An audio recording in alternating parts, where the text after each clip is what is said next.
Chairman Kunun Mamango, Thagachari, Irapur Celebration Committee, Communist Party की माइके के Thagachari, program की मक्का सत्ता जरा को ना matang asli lalu ke lembir juga miam masih bu taram nau pergi taram na bawa lalu bibi rana ba kongres high speed state disebutkan member ini pun state launching sekian itu consider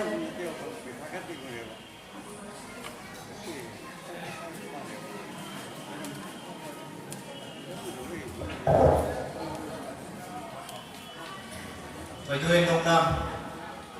Manipur di Yahas Munai dan Lehora kedapa ngasih ini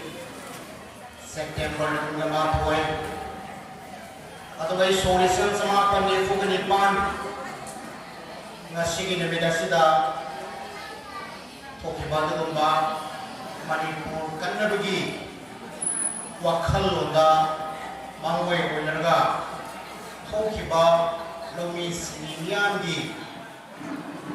Iho Amabu Adway Isargana Namda Nabo Honarakoda Laibang Tiba Tokiba Togo Adugumba Togo Mulisang Sina Irapur Celebration kami Kiyamadi Barat Communist Party Lamay Local Council Ani Nakusang Nadalisang Sitana Sukumbani informasi pangkok na lagi Sukumbat informasi ki sarva manenga sisu Kumadrar marirat suba Tingsing forum Adu kulaba live kraba apai punamang nekai khunda jariba Niam nilang jing purin Siri hijam irabor ki Maminda Dumituan ba Minchira ba Huwala sida pangkok li Masukumbat informasi da Maya di tangban dalam sembiduna Presiden member dalam sembiduna nama kuda member pangjar pada Comrade Wazak Wedel yang menangkap pada Secretary Manipur State Council Bari Communist Party Doina kay punang kasu tuduhan kay kumna jari bami menangkap pada Comrade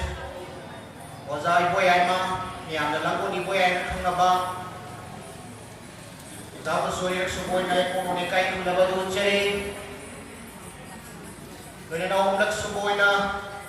yang melakukan penambangan lagi mati kewang batak baik itu menjadi mata memagi Barat Communist Party Manipur State Council ki Secretary Wibirang ba mengenai cara pada Comrade L Sotin Kumar orang semua na komunikasi itu ucai Loida na nasi suku laba undang pada suba Manipur kan ba orang masida presiden ki pampang lang dalam singbir ba mati kai dalam singbir singi manunda minggu na hanggat cara sini NCKJ Deputy Secretary Manipur State Council Bari Communist Party mati Srimati Sakhi Devi Comrade Manipur Deputy ki President Doina na ipay girat ka matamamada telong sana sedang jela presiden yang dibuat yang disebat pembiar laba minggu na hangkat cara pada sini tinso pemberatan Doina na ipay punamana manda satu itu nih kaya dimati kucari ba Comrade Impal West ki Secretary Comrade Professor Doina na Disempur Communist Party Council Secretary Secretary of Commerce Sara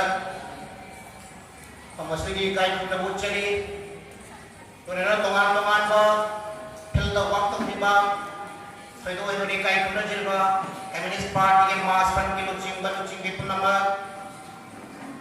Communist Party yang lain local council ki executive member punama Sugamba orang masuk Manipur ki Kapang kuni makta China miyang da pau pigaloina Asimba mami wino hindi ka riba ngasini ko masuk ka baris TV riba Rin tena electronic media yung sinop na madimang galang sin riba yung da masigi yung sigar wat kadal na may kahit kuno riba iramdam birai kaya di gilan birai ba manggilan simbiram lai buzon punama komunikai punabu cere udah dalam lai local council sigi councilor punama amadi kena sigi manunggali ba tongan ba iramdam birai kaya di gilan birai ba imain don punama selsen punama korum mapang sarda naral pai tibe penengah sigi mahundram rek sobat orang masida ayilah jaba karena boy sepuluh lengger liban dupi berkilicing di punama penengah sigi ulang rek sobat kumbang manipurkan bani tidak sudah miambu hattang boy besu jenenge ta ina bukti koilonga punai de lehor baju kumbang sehu bisa sakti di gisal amani musician punna masih semua hundam rek sobat Promosi dalam sedikit batungan ba ang tigilan bila ba sinaw kay pun nama ko pamas lagi sadonay kay pun na badutsari miyang matani madudi nga sige orang kali kita magkali sang sinda pangko kulay amadi manipur itihas ta munay kana le hurata tani hay si kay miyang panamalat kami at ngay solisang sa panifunipan nga sige ni minister ko kimatako isi mina kaya yaw kiba sainai ba kaya yaw kiba maruina tu kumban ni bida da or kiba miya mi ho lamai mai kay miya sang na hayam da lamai mai kay yangan ko pila ma ko pan sai jam sa ko nomada sana napit lamai punggam kila si ban da leba punggam kaya di hongur boleh kana asuk mo manipur kai bedore Manipur kaya ay kong pamama piri pamabaran sa kanarong roke masih pergi tiada hok tabayati sari acing bakaya tu kumaidan naga masih jauh tabayati hai dina homur balai dina maji kaya dini yang laban lomis bina horak kiba adu gumba reli adu bu thak naga hola bada misi bina kaya yaw kiba adu gumba reli yang dah sokiba kuai punama lain zon punama nasi ai koi bu lain pan phobi namba kuai pal ngatani ini sing nu dah koi tu sungi tunggang koi matam nu dah labi thongi fiba koi punama nak khambi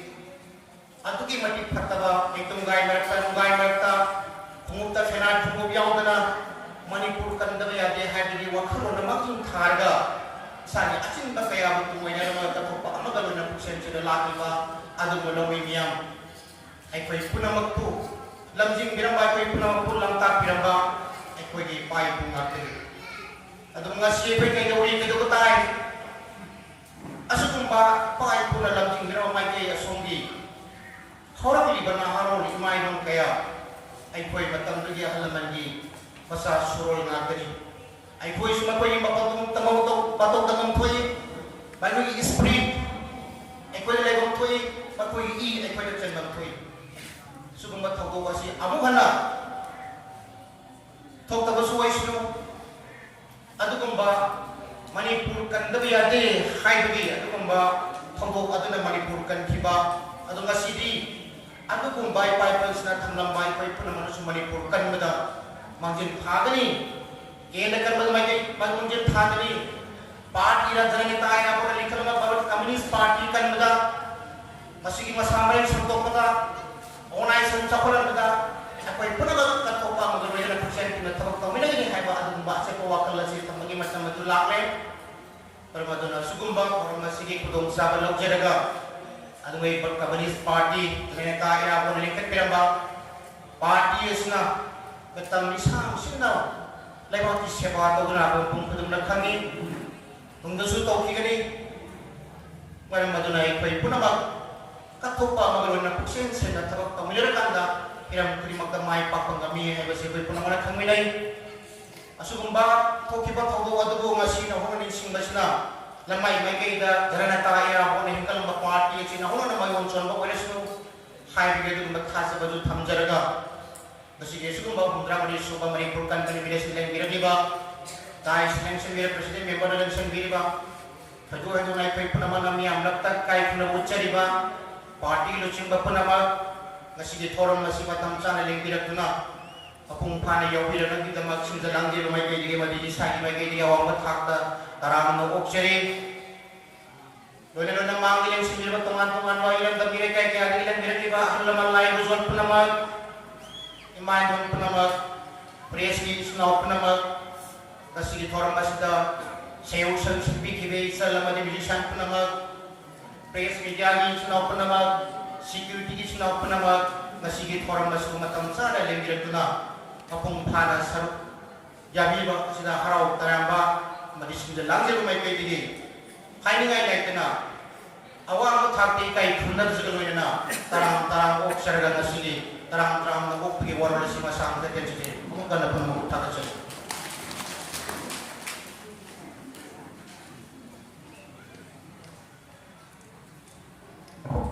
Agak sari komrademo program di Mekah Sathajar Koina ngasih semak Manipur kan menemen hari baru undang batona hari baru buasin ningsing para paktok cari basida matam dugi Manipur kan mana pemana pada tawai na pantapi kiba hari baru komersi ngadugi manungga maka ngasih itu foto wena kamjari ba komersi tidak sih ngasih tawai na pantapi pada adu gumba komersi ihaw watuda Manipur kanna na bagi ihaw watuda yaw kiba komersi nga doon program ni Mekah Sathajar Koina ngasih sigong nagba function adi Manipur kan benugit ki ningsing pangol ngasih nung giwaga wow do kamade nung giwaga waro lado TV na bagi damang komer thoyen adoy na bigay kung nasa diba komer ngasih ko sigong nagba nung giwaga waro lado TV na ba nung giwaga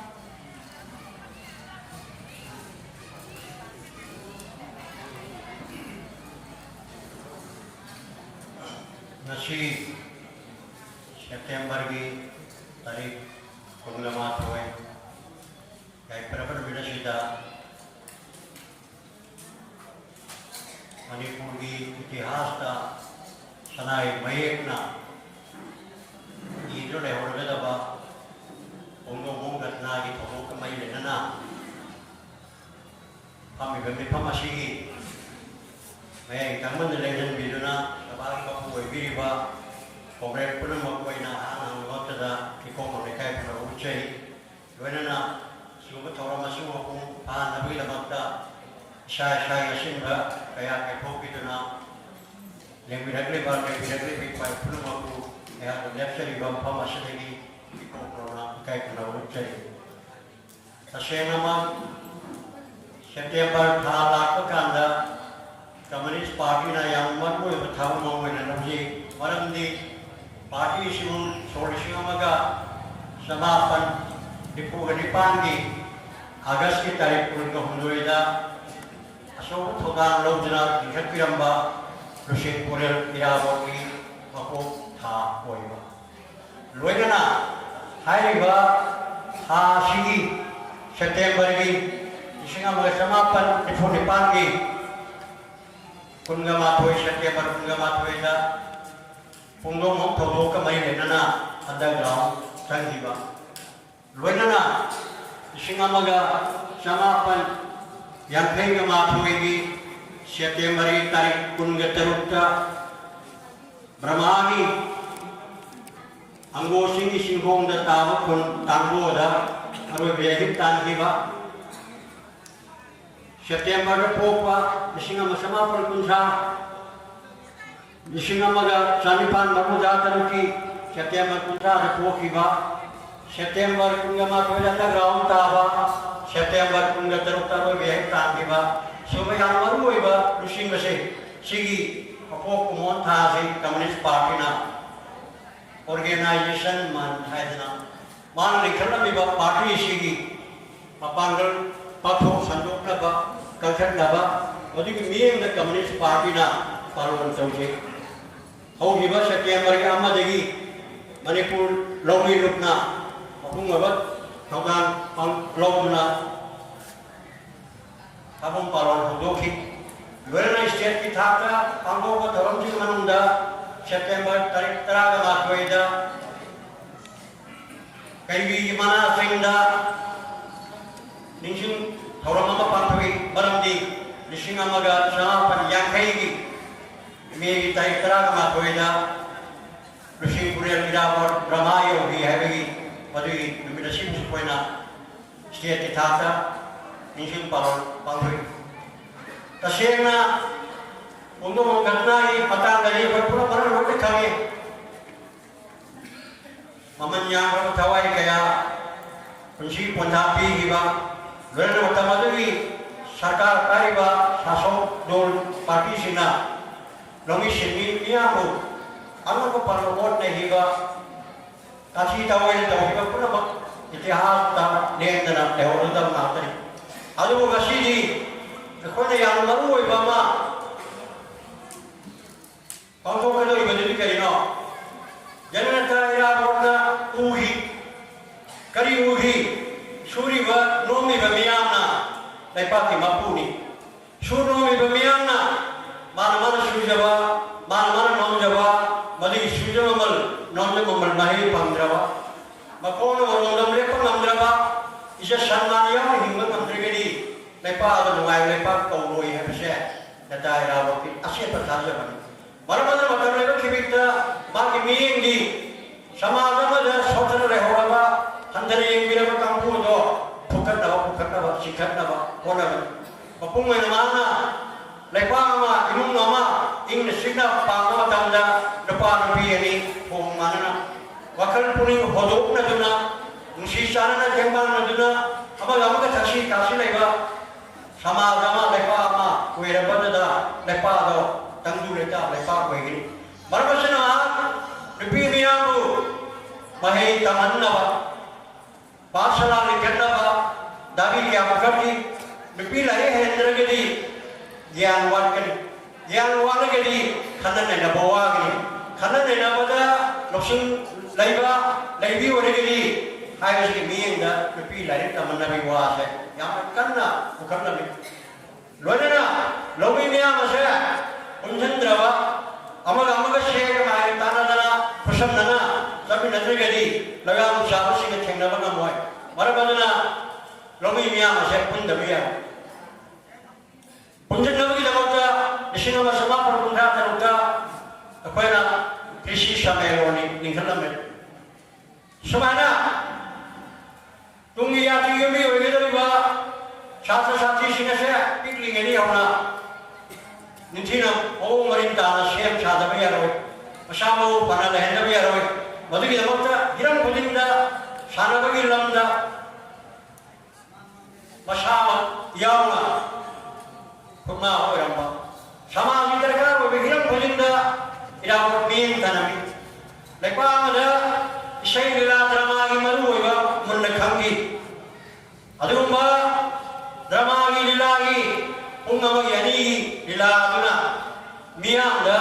informal education piba adu mai share na khanna ma drama gi adu ma artist hoigi drama gi adu ba hiram kaya da mangin thamba kalakaran ko na saruya lojana lepa da ai bisingi maru ba ma ne khangi jane dijam lamda sabsana Kota hiba lusin mamani, yang samna iawar lusin amaga samapan canipan ruda muda posi mata masya, kau pun mana kami British Samaraj Gandhi yang di Intau Rega sasongi mata mana lamber thong yang sapulang dawa, apa mama tada adu ba mai lusan mai tabang sang dalam dawa, awak pun nanti naiba landa masida, kerana bukan ketegi kaiba. Mari ming dan sama modern Manipura lagi kunai ba arsitek modern Manipura na ai kaya na sinta mari ba lusing ba mari adu masih di aku pun nama kami lihat na orang ba sama ni konsep sida masih di sains sama di teknologi awak betul pola apa luar na information communication gi orang pagi ayam ba punjela man satar ba timing patama man mana pamjera ni ba panpundi kali no mana sudah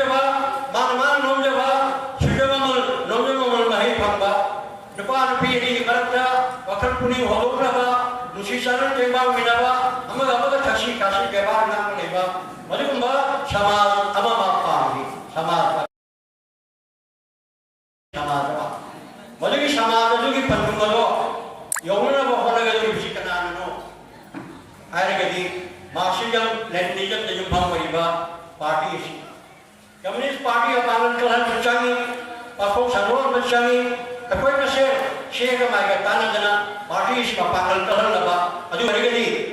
मान पामजरबिबा socialism समाज अदु नत्तना अकोय over कने दि को नबा शेख पचाबनी में थुंगदबा तुंगी पुंसी उना खुया कुशिन हिंबा समाजमदि ओइथोय मरा खुया कुशिन हिंबा समाजमा होरब होरब काना मागी थाबुम पालोंदा माना पाममिबा बीर मयामसे अकोय नैनब चन मरमदना लेबर तविबा लेबर हाबसे बे पांगल सुर नोमगा अकोय दरकार ग पपुलो पुथोई बरे रवि शिमी Hubungan mengelatnya, aku ada siapa yang indah berlainan apa? Kata ini betul ni. Aku pernah mana hingga tengah pada saat ini bapulan posak pun masih suri berlobi bersimi yang di lobi bapana. Malu berbalan lobi simi itu,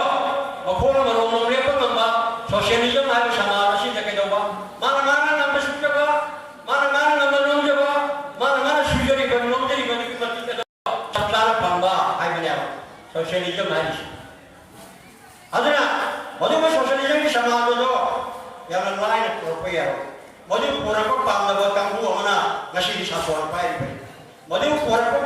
Pandav Kangu हमना इरावो communist यावरे दा है बकांदा अगर को अकी पांडव प्रसार कवी सुना बा सामना बगे या दबा बुट प्रेट तवना सुना कम्युनिस्ट हाबी दबा कम्युनिस्ट कांगू पापा मामा हल्ला हर वर्ग हाथों की आयजन बा रोजना पूरा चिट्ठी तो वन लुट पाप तो वो दोनों और के बच्चे अको इश्वाई युवा रही मरंदी निंगथो वो इतना पन्नाई वो इतना मधो वो इतना काम वो दो मकोई तो मी वो इतना पूछा मकोई मशा मसूद ना मशा मसूद ना हुआ वो की रुपया नाम वो हुआ मी की रुपया नाम वो व्यवहार का वो दबा काम वो इतना कम्युनिस्ट को यहाँ ताकि तशेन नमक कम्युनिस्टी मेरे समाज की इन सिग्नल मुझे जानने हिंदन बगी सब चारा मेरा सच्चा व्यवहार हुआ अधूम समाज में आई नहीं इमादा इन्हें लेंदो नरसियदा इसरदा न करो जो मेरी हिंदन बदो मेरे सिद्धि की ममा आदा बसेत मने मंदोंदा रुपीदा नांदा न करो जो मेरी हिंदन मोय खाने बदो बदो कम्युनिस्ट की कुछ कोई शांति पामी मुझे जानने हिंदन पामी mana sudah mana nom jaba sudah nom jaba ni nombor itu mahir itu pangin apa loina na aku itu jati beri kena pada ini malam ni aku itu pun kami mioi bagi asal saya gaya saya masyarakat macam dah biologically siapa ni Hindu ni nama Muslim ni nama Islam ni nama khair pun ada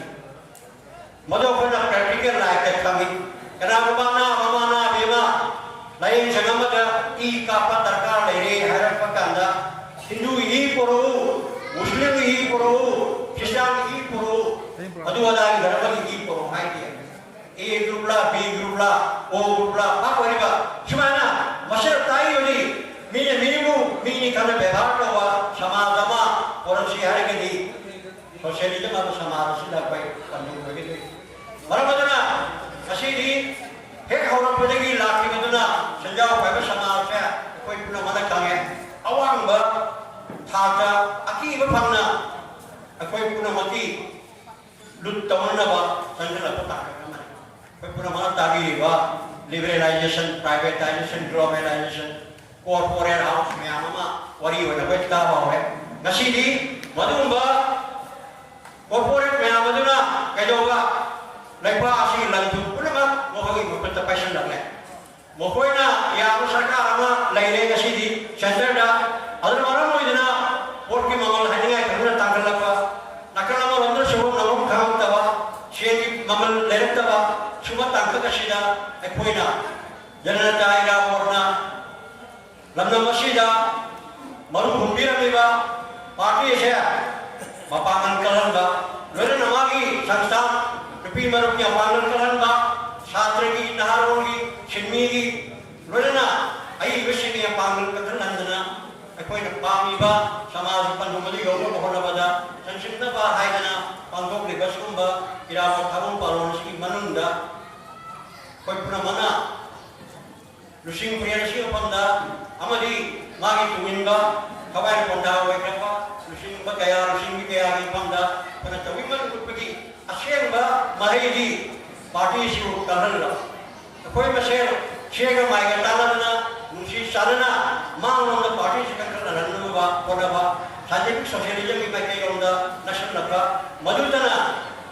koi na lusing priya lusing panda amadi kun September kun gama ko pundo mongi gatna da lai hidrawa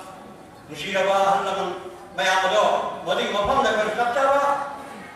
tawibel na mushi har gedi mana pandra mega lusing pures na pandra mega party se mapang talan bachani warmada naina lusing mera kola slogan lama ni tak launi ke mayam kombiu maduli Communist Party of India CPI harga mayamna इनकिलाब है जिंदाबाद long live revolution अरे बोले ना up harga socialism down harga imperialism simana ay talaw dire इनकिलाब Bharat communist party up socialism up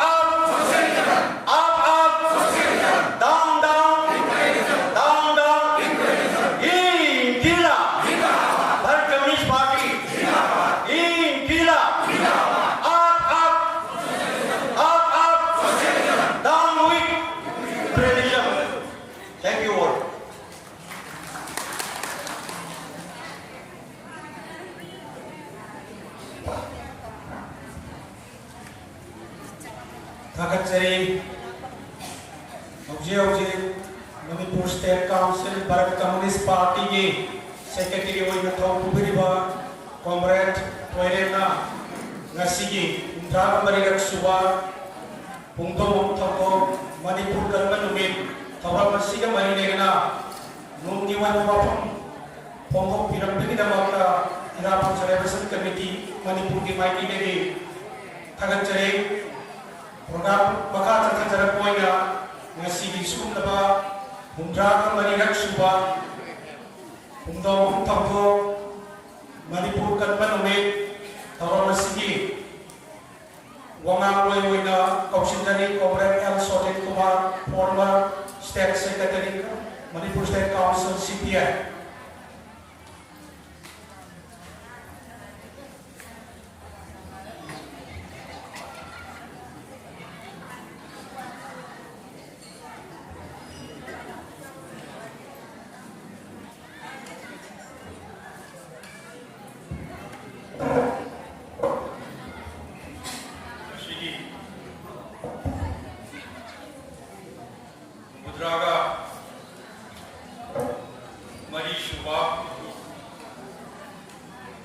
Manipur Kanban Vitrayana Irawat Celebration Committee Lamlai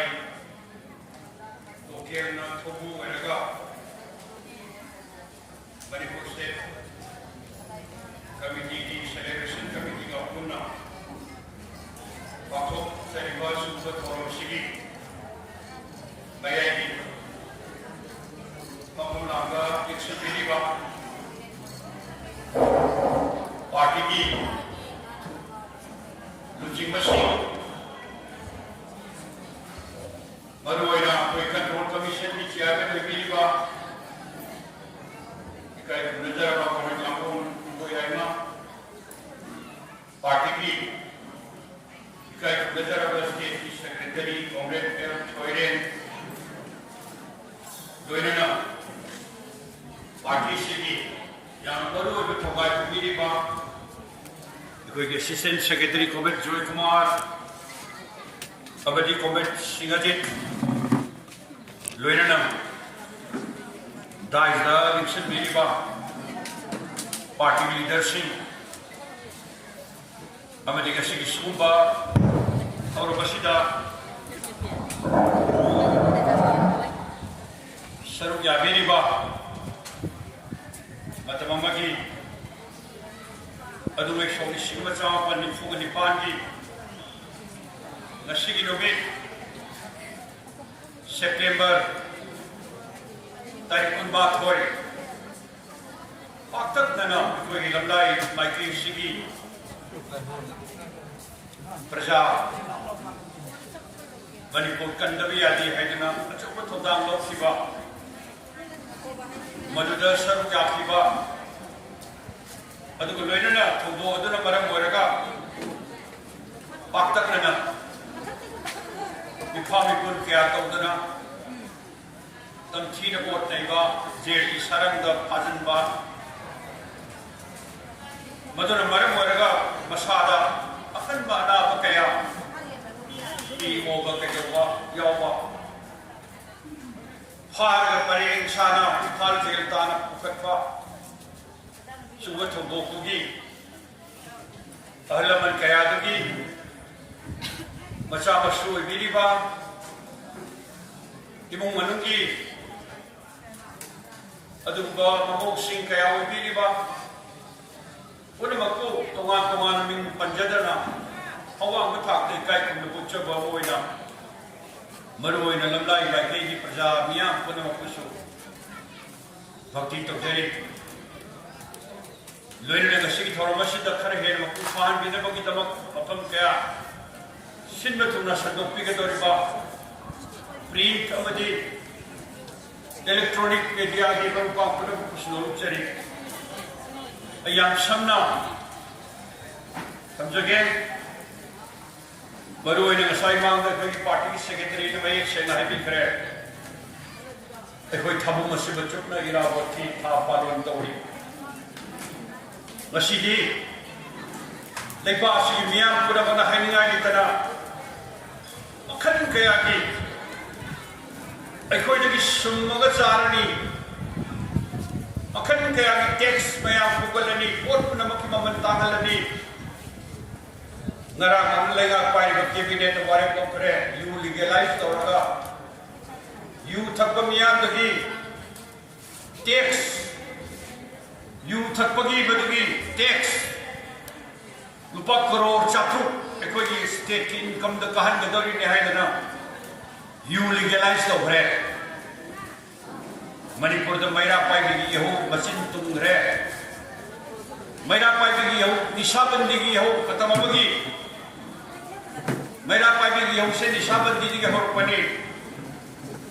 ado masidi nasig lega pai masin asina mi pun masi you gi kom thada gador ba yam dina hawa ba kaya mayo gadori ba sumber tanjamane yang satina waba kaya kasini kaya di miamna singari besuaina mata mamadasu irabona bahakna taidong da kortana khara chakala matamda manipur koiriba basta kya singse angak pafana kudo thirame mapu ani Singi tongan bersasonama British silaga tamgi satonama adu loina na ni thau lenga ki bakhada miyam vote nei ba akhan kaya ki khazna kaya lam ba adu loina hiram puna magi sakata ba suma shakta mamane aikoi ne kari no ira bot tu matam puna matam mai thong ya mar bombo mani maha kasi aikoi luchin pure hai bisne Irabod Dhaka lagi hala abatunda Manipur the lairam daba kaya ma baag butorki ano bamana hai dunia ko sim dunia di hai Manipur si ihana hana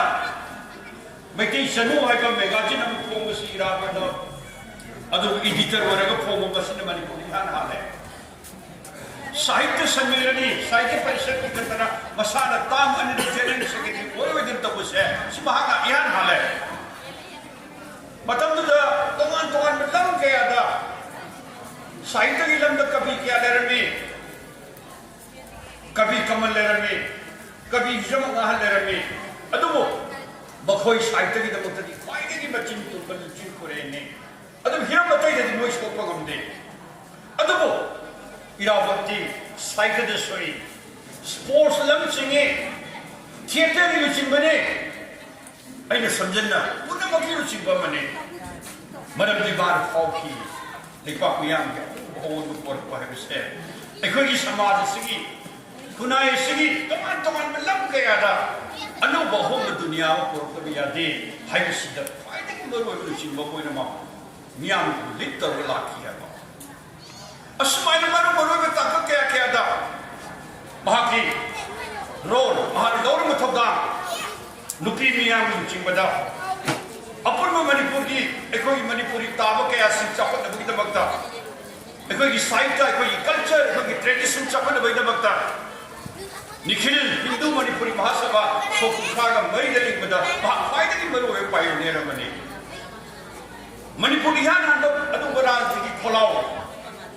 कैलाओ लो बुखल पदा तुम्हें social चाव पापन कुत्रागा निपान की चिंगा मिफम हाइनरी से सिदा निखिल हिंदू मणिपुरी महासभा की हिंदू लथोगा निखिल मणिपुरी महासभा लाखिबा Madhuda अतई slogan अफम रिवारिट के आगे मनुदा फाइनली मरोइबा निथोगी मामा इबुमो वरिबा इराबोना निथोगी सासो लथोगा मियाम न खन मिहुतुना लेपा की सेवा तौल हर मतने भांग थिला नुपी मियाम की नुपी लानी होगी चिंगो अदुग लोइना लेते लारा स्टोरी में नोबी बोट कर मियाम स्पार्टा अहोंबा मानव खुनाय में लिंग बगिन बक्ता मणिपुर दा कम्युनिस्ट पार्टी लिखत फाइनली मरो में तो गाम दो विशाला अदु नैना लसिगी सेप्टेम्बर को माथोई लिसिंग मगा समापन निफुगा निपानी लसिगी दमे फाइनली याम इतिहास को मणिपुर की इतिहास नायर रोइदबा सुमनुमित अमा अखोइन चही हे खुदिगी मफम सु लमलाई सिमोक्तदा अखोइन पालन तौरिसि करी अखोइन पालन तौरिसि करी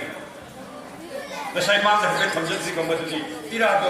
तो बदम कया द लुरुर बता कया द मरो मरो कया लुरुर लाकबगुम मतमदो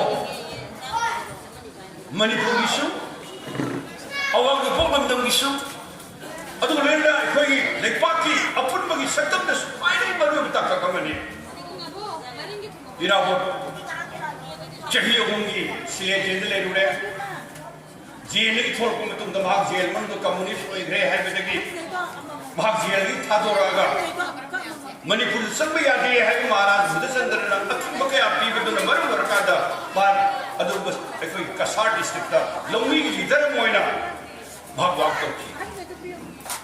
कसार डिस्ट्रिक्ट दा सिलचर कंस्टिट्यूएंसी दा भाग सीपीआई की बेरे बोइरे लौमी की स्वार्थन मखन के आगे अदु लेना नसाई मांग से सखीबा थांगो दुमया थांगो थमने लौबा हौरो अवाबा हिंगी अमम कोक्तुर स्वाधीनता निमित्त कोरते हाइगत सिवांगा नांगबा किरान से हाइगत सिवा मरुबा इसई कयामरी मांग रहा है अदुम इसई कुंगे तन को खोजलगा अखर खोजरिबा मदगिरा होना का सारदा लोमी मियां यकाय न होना बत फाइनली मरुबा अदुबा मफमदुगी अफोवा कलाकार रिवोल्यूशनरी कॉमरेड होमेगो विश्वास को उन्नतना मियाम देखते हैं लेकिन मरुबा रिवोल्यूशनरी विप्लवी यकाय व निशय कयाम की इतना भाग मरुबा निशुबो को लगी गसार द भाग मसी मियाम तो नहीं बा मधुजी एखोई की लुचिंग पूरे अदु लेना मियाम लुचिंग बा हाइदर कोरिबा असे जननेता हाइदर कोरिबा से मसी गसार पी भाग की कोल बने अदुना भाग चाहिए हुआ गसार द एक्टिविटीज क्या तो उधर भारत कम्युनिस्ट पार्टी की कांग्रेस निफम और योगा भाग सुनी फुगतर अदायदा अगन ग थाबम द थोबो बतम ददी मणिपुर से क्या कोई साथी ने को जाम कर है सुजदा थमरबदा मरुइना भारत की मनिंग तमकदौरे सोगी निफुम मरी तरे कदाय ददी भारत मनिंग तबनगदौरे है से भारत मनिंग तम पीरगनी हैदर ब्रिटिश त खन बकन हरकत जामनी निंग तम नमदाय मतमदा एखोगी भारत की नोपोम दमदा मजे एखोगी मणिपुरी ओय लोम कया की मनमदा याम खुनों थिनि ओय बगसला कया मजुदी नंबर 1 नसिगी अदो एनएसएन आईएम न होम बी हो से नगा ताबलम सिक्या पुनम सागत पाइबे से मतम दी होरे साइमन कमीशन लाप मतमदा एखोई भारत की नोपोम दमदा लेगन नगा ताबलम सिक असमी यावना मणिपुर यावना बर्मागी यावना तोंगन तोंगन फम क्या सिंह से मसी एखोई भारत की निंगतम बदे यावजरोय भारत की निंगतम दे यावजरोय याद वे याद वे आज यहाँ के एखोई पाकिस्तान को की नहीं यावजके एखोई नगा सिंह तक होइबा लेपा कमा थंबिरमो मधुसो एखोई ब्रिटिश कॉलोनियल रूल की मखादा मनिंग तमदबा मागी कॉलोनियल रूल की मखादा लेजे होगे हाइबसी शुमने यम साथी शुमने मणिपुर की इंटीग्रिटी काय भी आगे शुमने मधुद नदन महा अदुबा नगा ताबलम शिक्षे यूनाइटेड नगा काउंसिल हाइबर सेम कांदा महाराज बुद्धचंद्र दा अल्टीमेटम मिशन इबने अदुना नवेंबर की तारीख कुंथ्रादा मतम दुगी सोगी फुग तारीख मदुद एम दिबदा कोई यूनाइटेड फ्रंट का सेम मणिपुर से काय भी आरोय हाइबगी अदु लेना एकोई मशीन मदद अंडरस्टैंडिंग ले बके आसिसे कोहन ने बगी नबता यूनाइटेड फ्रंट हम सेम बगी बिफम सोगी फुग तारीख की नवेंबर की तारीख कुंथ्रादा मतलब का तो पमना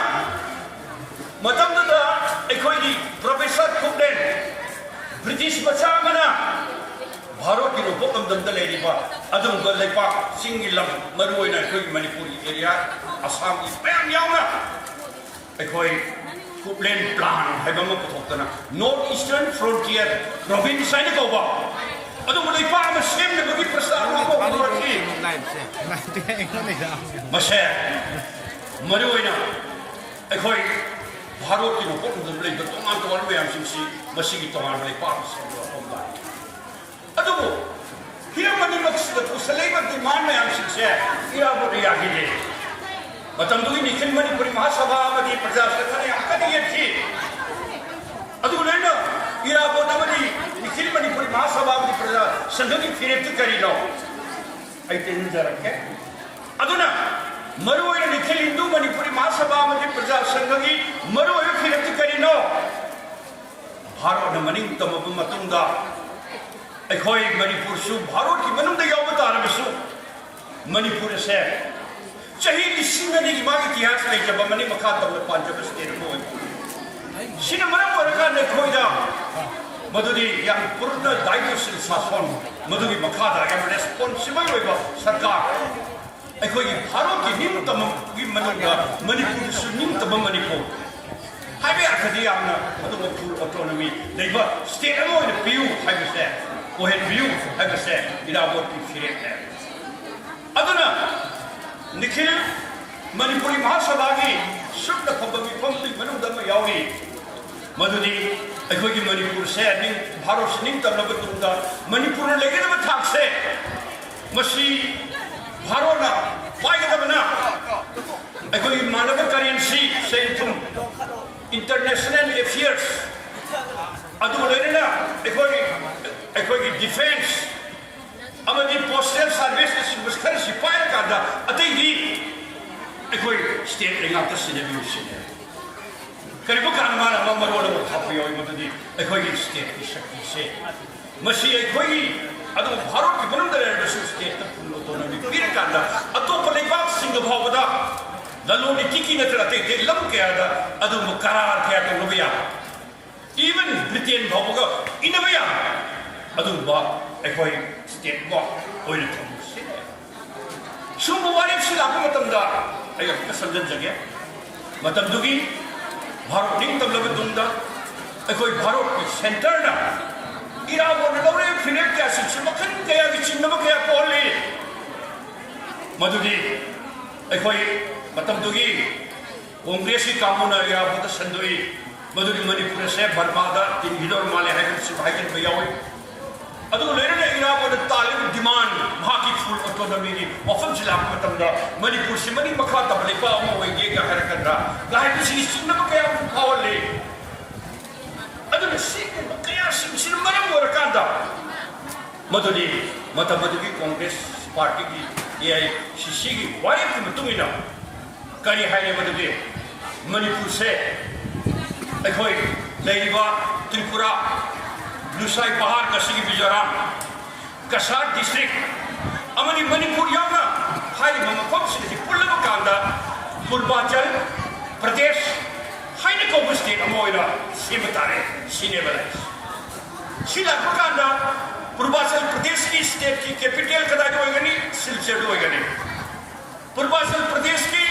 कोई ऑफिशियल लैंग्वेज कहीं होगनी बेंगोली होगनी स्वाइगा इराबोना मरुइना पूर्वांचल प्रदेश में सेपत तब मणिपुर मरकद पेम से माया अदन कोई पूर्वांचल सेपत तब देखो कि लोन मरुइना ऑफिशियल लैंग्वेज बेंगोली नो खरनी अखो की सफल मणिपुरी लोन से मसीगी मागी स्टेटस दगरनी अखो की कल्चर मांग रनी अते जाति सिंध अखो माइनॉरिटी ओवर कांदा अखो की ट्रेडिशन मांग रनी अदन इराबो की फिरेपी अखो मणिपुर से अपिक स्टेट अमु ओरबसु भारत की मनुंग लेरबसु मा रेस्पॉन्सिबल गवर्नमेंट अमु ओइना फुल फ्लेजेड स्टेट अमा मधुद हेन शक्ति लिब स्टेट अमु ओइना लेहनबा हाइबस इराबो की डिमांड है सिगी डिमांड से पुखलका मथंग मथंग कैंपेन में आम पाक्सना संजलकवा मतमदुगी छात्र सम्मेलनी मतमदुगी महिला सम्मेलनी गसी रुपी मरुप अदुग लेना मणिपुर की अखोई जिकी लौमी लुप अखोई किसान सभा मयाम से पुल्लका मणिपुर के पुपना पाक्सना कैंपेन तो स्वाइद कितन थमजमदो याद बना कांग्रेस की दिन आखिर सेगे को पूर्वाचल सेवा से मतमदुग सोशलिस्ट पार्टी ले मन करी है पूर्वाचल सेवा खोपे वागे तो बा है अदुगो मणिपुर से असम जिला अमु होगी वाले बात डिमांड तो अदु इराबो अमु दिमागी पार्टी शिया एक सेना लवी वाले मधुदी अखोगी मणिपुर से अदुगबा अखोई पूर्वाचल सेवा यारो है साइड है सिगी कैंपेन के मनुंग दनी का सिगी नबे सेप्टेम्बर की तारीख माथोय पुंगदोंग बमदा पुंगदोंग बम होतना हारिस मणिपुर मफम पुनमुक्तगी कक्सिंगदगी नंगोदगी कोंदोकजमदगी तोंगान तोंगान बा मफम कयादगी लौगी चा कया हाइगला कांदा एमयू द प्रतिबाद में सेम तौनु कोने प्रोटेस्ट मीटिंग में तौनु पूर्वाचल की माय मधुदे खोगी नोंगदा माइके सोमना पोरागा मथम मथम लमलाई खाव मथम मथम ला कांदा कोई एमयू तमना लापदा खोंगा अचोबो प्रोसेस मा लांगबन की तपोन मनुंग सिद लाप तंजादो मधुदा इम्फाल की एमडीयू यौना बचप मतमदा एखोई बेल पार्टी बुलोइन यूआई बुलोइन लंबी चा कया एखोई की लुसिंग ले अहली बुमो लेगी दरब कनाई चाना तो कान हाइगल मधुई खोजक तो हाइगल पदमदा इम्फाल के हाइगर प पुलिस ऑफिसर नारायण बाबू ने लिख तो पुलिस हो गाड़ी बपोडवा लाए अदुगा बुंदों बंदा प्रोसेसन चक्के यारोय हाइगना ठेंगरे इनरे काउनरे मधुदा पुलिस ऑफिसर नारायण बाबू पाइबे मंगैदो मधुना मंगोंदा हाइजन सोपदगी भाग नुबितुगी थोदो सिने मरम वरकान नुबितुदगी इराबो नंबोलम द सरकार का मानदा ग्राउंड सन अदुगा इराबो अंडरग्राउंड सन करे मा आप अखोगी मधु मीटिंग में ने भी लेबनी पाव तारा अदुगु मधुना मरम वरकान द पैकेज लोमी चा कया फगतन फुगतना साथी का भी ओपनी कया में पापन सतगी कोनम रे ही वसन शिव टीवी ना नाव हलपन कया वाले गिदब कया यो है अदो बॉय सजन जर बदा नशिगी नुबे सोपनी फुगनी पागी सेप्टेम्बर की तारीख को माथोइदा इराबो की लमजिन मखाद पूर्वाचल प्रदेश सेब यारो है थेंगरम तो बता रहे मणिपुर का भी मणि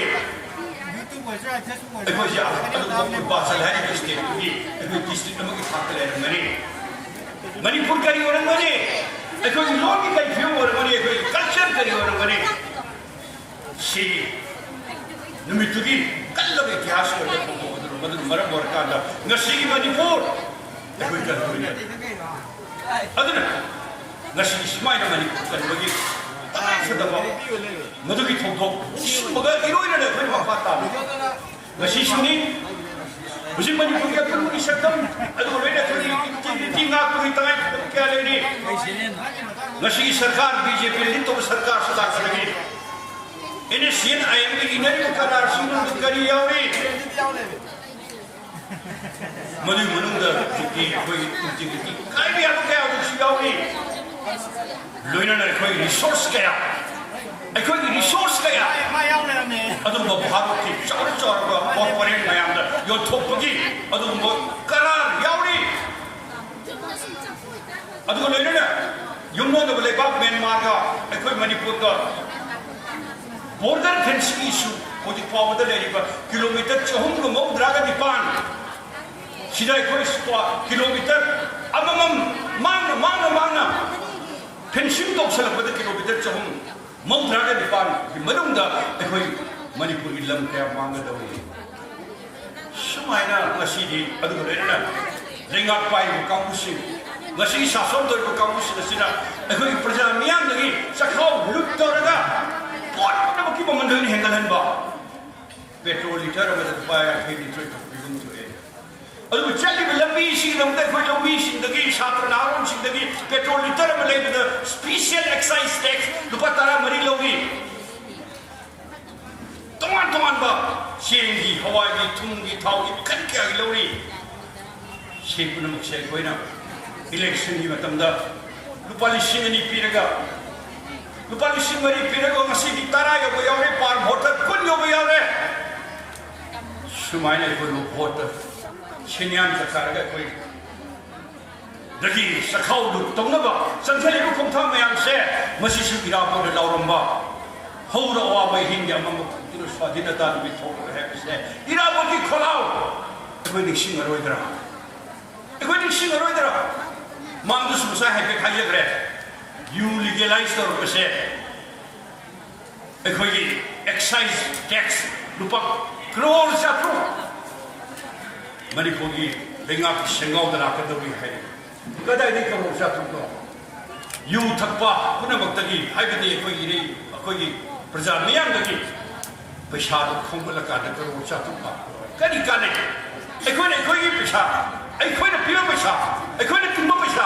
ꯃꯗꯨꯅ ꯃꯥꯅ ꯇꯦꯛꯁ ꯑꯣꯏꯅ ꯀꯂꯦꯛꯁꯟ ꯇꯧꯅꯕꯒꯤꯗꯃꯛꯇ ꯑꯩꯈꯣꯏ ꯃꯤꯌꯥꯝ ꯄꯨꯝꯅꯃꯛ ꯂꯣꯏꯅ ꯌꯨꯅꯤꯐꯣꯔꯝꯗ ꯊꯥꯗꯔꯗ꯭ꯔꯥ ꯁꯤ ꯑꯩꯈꯣꯏ ꯈꯪꯗꯕ ꯇꯥꯕꯅꯤ ꯃꯔꯝ ꯑꯗꯨꯅ ꯑꯁꯤꯒꯨꯝꯕ ꯌꯥꯝ ꯁꯥꯊꯤꯕ ꯃꯇꯝ ꯑꯃꯒꯤ ꯅꯤꯡꯊꯧ ꯂꯩꯉꯥꯛꯀꯤ ꯃꯥꯌꯣꯛꯇ ꯏꯔꯥꯕꯣꯠꯅ ꯊꯦꯡꯅꯈꯤꯕ ꯃꯇꯝ ꯑꯃꯒꯤ ꯁꯦꯟꯖꯥꯎ ꯄꯥꯏꯕꯒꯤ ꯃꯥꯌꯣꯛꯇ ꯏꯔꯥꯕꯣꯠꯅ ꯊꯦꯡꯅꯈꯤꯕ ꯑꯁꯨꯃꯥꯏꯅ ꯉꯁꯤꯁꯨ ꯑꯩꯈꯣꯏ ꯂꯩꯄꯥꯛꯁꯤꯗ ꯁꯛꯇꯤ ꯄꯥꯏꯔꯤꯕ ꯀꯥꯡꯕꯨꯅ ꯃꯤꯌꯥꯝꯒꯤ ꯂꯟ ꯊꯨꯝ ꯁꯝꯄꯇꯤ ꯑꯗꯨꯒ ꯂꯣꯏꯅꯅ ꯂꯩꯕꯥꯛꯀꯤ ꯃꯤ ꯍꯥꯏꯕ ꯑꯃꯇ ꯂꯩꯇꯅ ꯂꯣꯏꯅ ꯄ꯭ꯔꯥꯏꯚꯦꯠꯇ ꯁꯤꯟꯅꯔꯒ ꯆꯪꯁꯤꯜꯂꯤꯕ ꯈꯣꯡꯊꯥꯡ ꯃꯌꯥꯝ ꯄꯨꯝꯅꯃꯛꯁꯦ ꯃꯁꯤ ꯑꯩꯈꯣꯏ ꯊꯦꯡꯅꯕꯒꯤ ꯃꯇꯝ ꯑꯣꯏꯔꯦ ꯑꯅꯧꯕ ꯑꯍꯣꯡꯕ ꯑꯅꯧꯕ ꯗꯨꯅꯤꯌꯥ ꯑꯃ ꯏꯔꯥꯕꯣꯠ ꯍꯥꯏꯔꯝꯕꯗꯣ ꯉꯁꯤꯗꯤ ꯃꯤꯌꯥꯝꯒꯤ ꯄꯨꯟꯁꯤꯗ ꯑꯍꯣꯡꯕ ꯑꯑꯣꯟꯕ ꯑꯗꯨꯒꯨꯝꯕ ꯏꯔꯥꯕꯣꯠꯅ ꯄꯥꯝꯖꯔꯝꯕ ꯃꯥꯟꯅꯅ ꯍꯤꯡꯃꯤꯟꯅꯕ ꯁꯃꯥꯖ ꯁꯣꯁꯤꯌꯦꯂꯤꯖꯝꯒꯤ ꯁꯃꯥꯖ ꯃꯗꯨ ꯄꯨꯔꯛꯇꯕ ꯃꯇꯝꯗ ꯑꯩꯈꯣꯏ ꯄꯨꯟꯃꯤꯟꯅꯕꯒꯤ ꯇꯉꯥꯏꯐꯗꯕ ꯂꯩꯔꯦ ꯍꯥꯏꯕ ꯋꯥꯐꯝ ꯑꯁꯤ ꯊꯝꯖꯔꯒ ꯑꯩ ꯃꯌꯥꯝ ꯁꯔꯨꯛ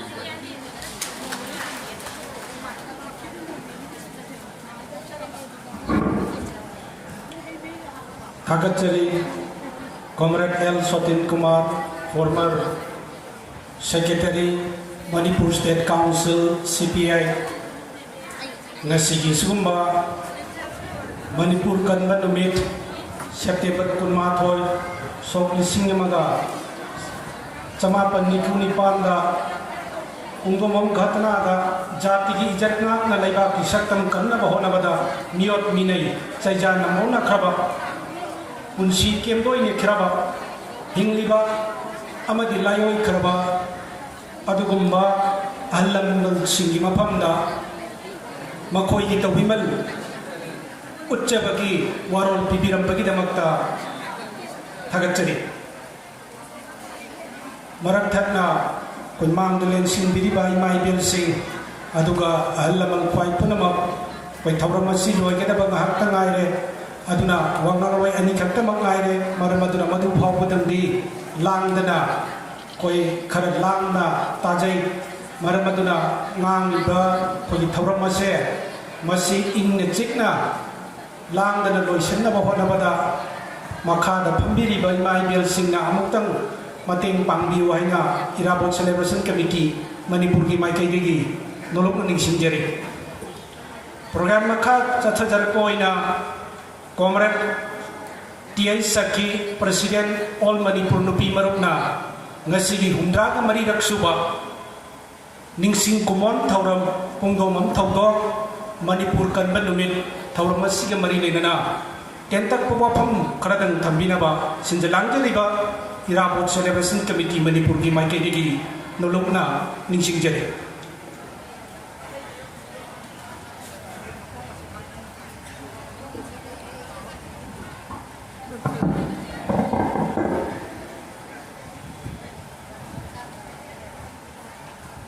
ihal hanbamagdada lengbiragliba mayam pumnamakko ikai khumnajabaga loinana nolokjari ngasigi humbudraga marirak suba manipur kankhiba numit yam pumnamakna pungdong nongwi gotona haina khangnariba sigumlaga thauram asigi mayagi phompham langda lengchin biriba ꯑꯩꯈꯣꯏ ꯈ꯭ꯋꯥꯏ ꯂꯩꯀꯥꯏ ꯈꯨꯝꯅꯖꯔꯤꯕ ꯉꯁꯤꯒꯤ ꯗꯥꯏꯁꯗ ꯂꯦꯡꯁꯤꯟꯕꯤꯔꯤꯕꯁꯤꯡꯒꯤ ꯃꯔꯛꯇꯒꯤ ꯑꯩꯈꯣꯏ ꯈ꯭ꯋꯥꯏ ꯂꯩꯀꯥꯏ ꯈꯨꯝꯅꯖꯔꯤꯕ ꯃꯤꯡ ꯑꯣꯏꯅ ꯄꯟꯖꯔꯕꯗ ꯑꯩꯈꯣꯏꯒꯤ ꯂꯥꯡꯒꯣꯜ ꯀꯣꯝꯔꯦꯠ ꯂꯥꯡꯒꯣꯜ ꯏꯕꯣꯌꯥꯏꯃ ꯀꯟꯇ꯭ꯔꯣꯜ ꯀꯃꯤꯁꯟꯒꯤ ꯆꯤꯌꯥꯔꯃꯦꯟ ꯑꯗꯨꯒ ꯂꯣꯏꯅꯅ ꯚꯥꯔꯠ ꯀꯝꯃꯨꯅꯤꯁꯠ ꯄꯥꯔꯇꯤ ꯃꯅꯤꯄꯨꯔ ꯁ꯭ꯇꯦꯠ ꯀꯥꯎꯟꯁꯤꯜꯒꯤ secretary ꯑꯣꯏꯕꯤꯔꯤꯕ Comrade El Thoiren duga loinana hanagi secretary oibiramba Shri El Sotin Kumar aduga Communist Party Manipur State Council gi Assistant Secretary Singh aduga District Secretary Singh duga loinana iramda masigi rikai sigi alaman sing punamako ahangna lepcheriba mafam asidagi nolokjari ai mangda sangaba jananeta hijam irabona hek poglakpadagina ngasi laikhidraba matung asi phawda samaga kunga taruk suba palolasi lakpa matam asi phawda mana tauramba mana thengnaramba mayam singado ngasigi yangda pawdam tambikhre ai matam sangna lawjaroi jananeta hijam irabona nupi na koi makeup tholo nupi singa sina makeup thokdragadi laipaga se shanti purakpa ngamoi haidana kholau kaya lawbiramba aduga iroina na sawli singa mo samapan kunthraga mapan bharat ke miyam amadi manipur gi miyam singna itihas da lairaba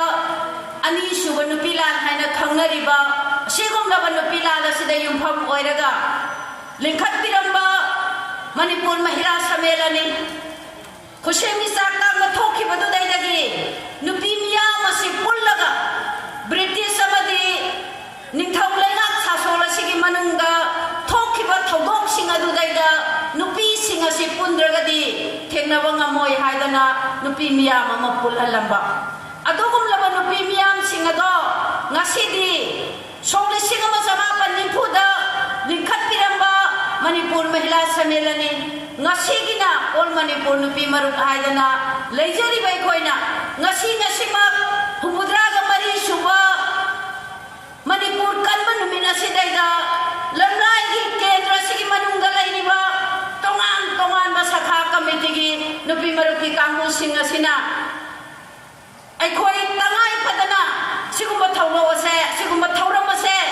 yaudaba yadi haiduna leijaba athen pot kaya puduna sabhagi leiteng oinanaba bubirak paduga loinana ngasi ngahakang pothari basidaida miyamda aikoi aram khawrangba khajiktam sukokna na bahaidana bubirai ba athen pot mayam singase masigi damakta soi khoi all Manipur nupi maro timai kai dagi haini ngai leitana tawmiman khangbo cheri jananeta na pambiramba pandamado madu kharaga makhaidi ngakpa ngamjarabani haidana aikoina laujai maramaduna jananeta hijamira bona thengamdaba song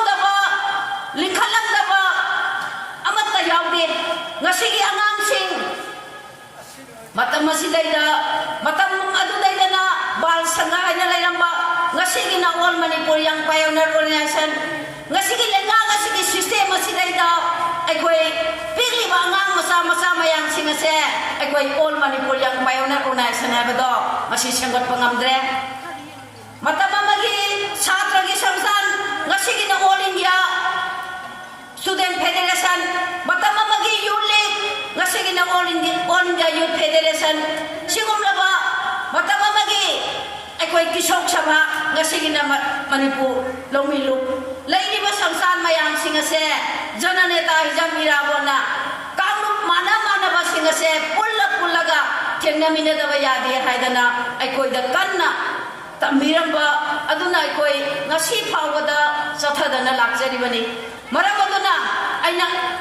amukka sohana aijaningi maram de koi thabu mama chumna September ki tarik 1 da Longmilu na sinduna pangthorakpa mathang lakpaduna aikoi nahan September ki tang 3 da Manipur ase aikoi angat pa phangna crime mayam ama thole khwai dagi hena tabada tujunglaba khudong thiningai oiraba tahaigraba thogok mayam ama Manipur samaj asidaida tholae Bharat da tholae tongan ba state kayada nupi singda angang singda sathaba crime mayam ama aikoi tahaidaba yenghaidaba uhaidaba mayam ama tholakpadugi manungda aikoi all Manipur nupi marupna silla kandu dai koi Manipur da sathariba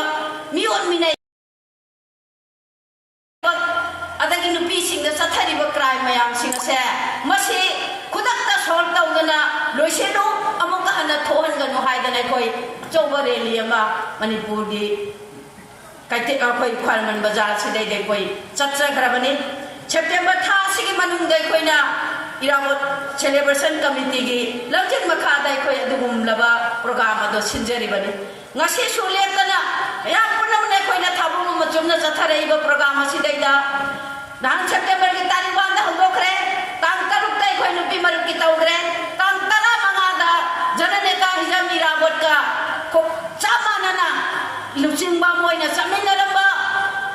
aikoi Manipur praja miyam ni luching manena khanjariba adugumraba thokjong bira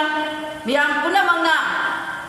aikoi thokjong bira haina khangnaba adugumraba mahak pokpagi thas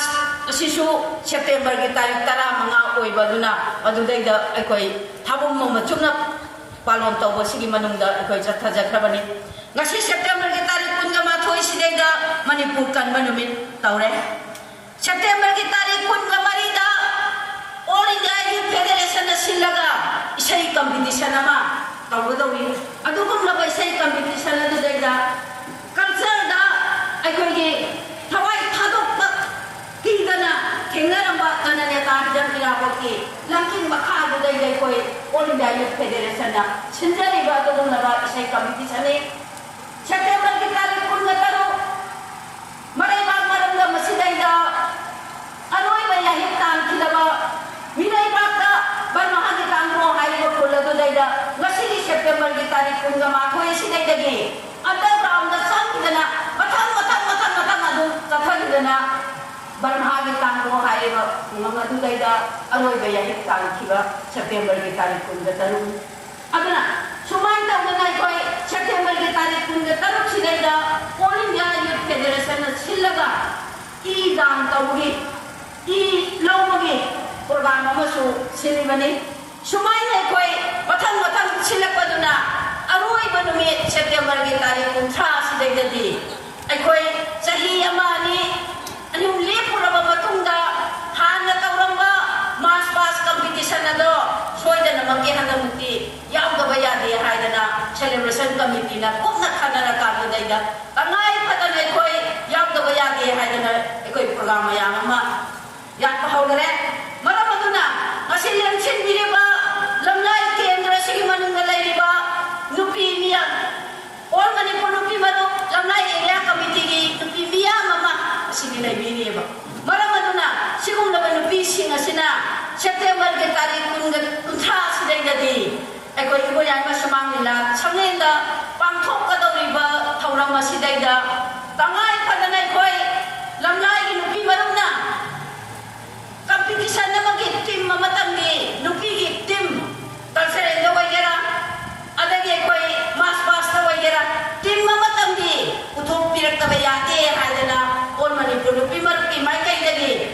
maikay ayang puna magkapit tawjari kangai patanay koy thoppirat ka bayati haiba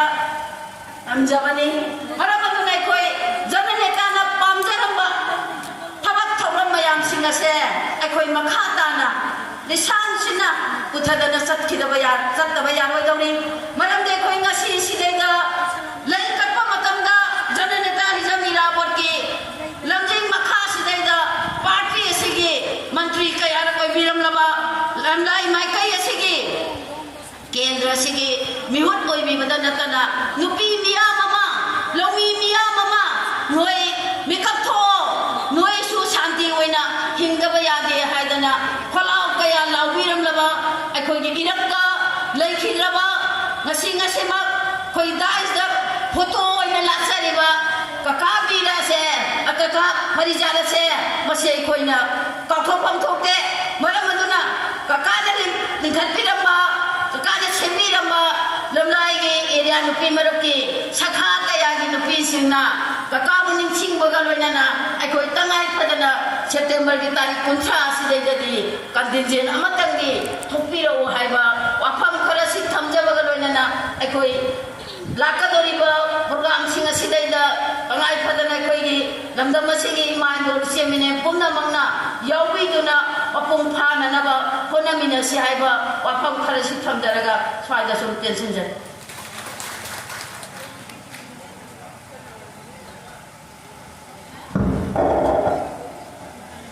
Thagachari Comrade T.A. Sakhi President All Manipur Nupi Marup Samaj asida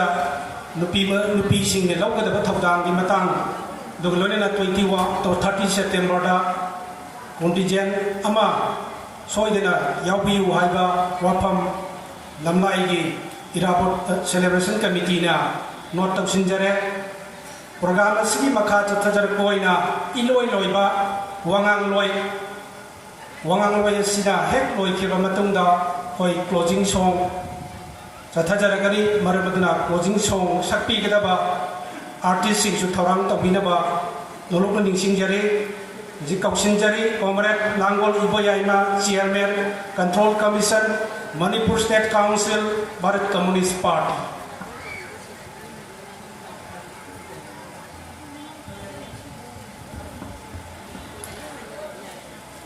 Masih patuhi pa Manipur kanba nisiki kudong saba logjarga Manipur longi loop matamamda tandai nalingkat piramba lisang samilani adrigi saba lamatung da hujingna Manipur longi loop haidina leni basigi president mo waina hoji Manipur da longi sing thingnadi ba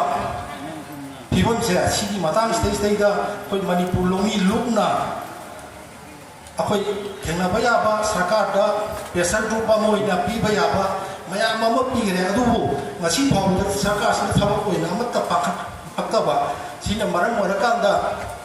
hojik india gi boina su longi gi boi ba maya na khangbi re longi gi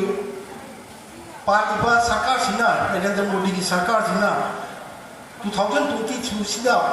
Longmi ki double income wahen gani adana mana prajada hajan law na leirawa aduga hujinna longmi ki ai da hum anti defect oiba pramar ki anti pramar oiba lo ohum du tha tarau hum doi hena strike to matungda lokthokre lokthoi laina lokthoi aduga maduki implement to thabak oina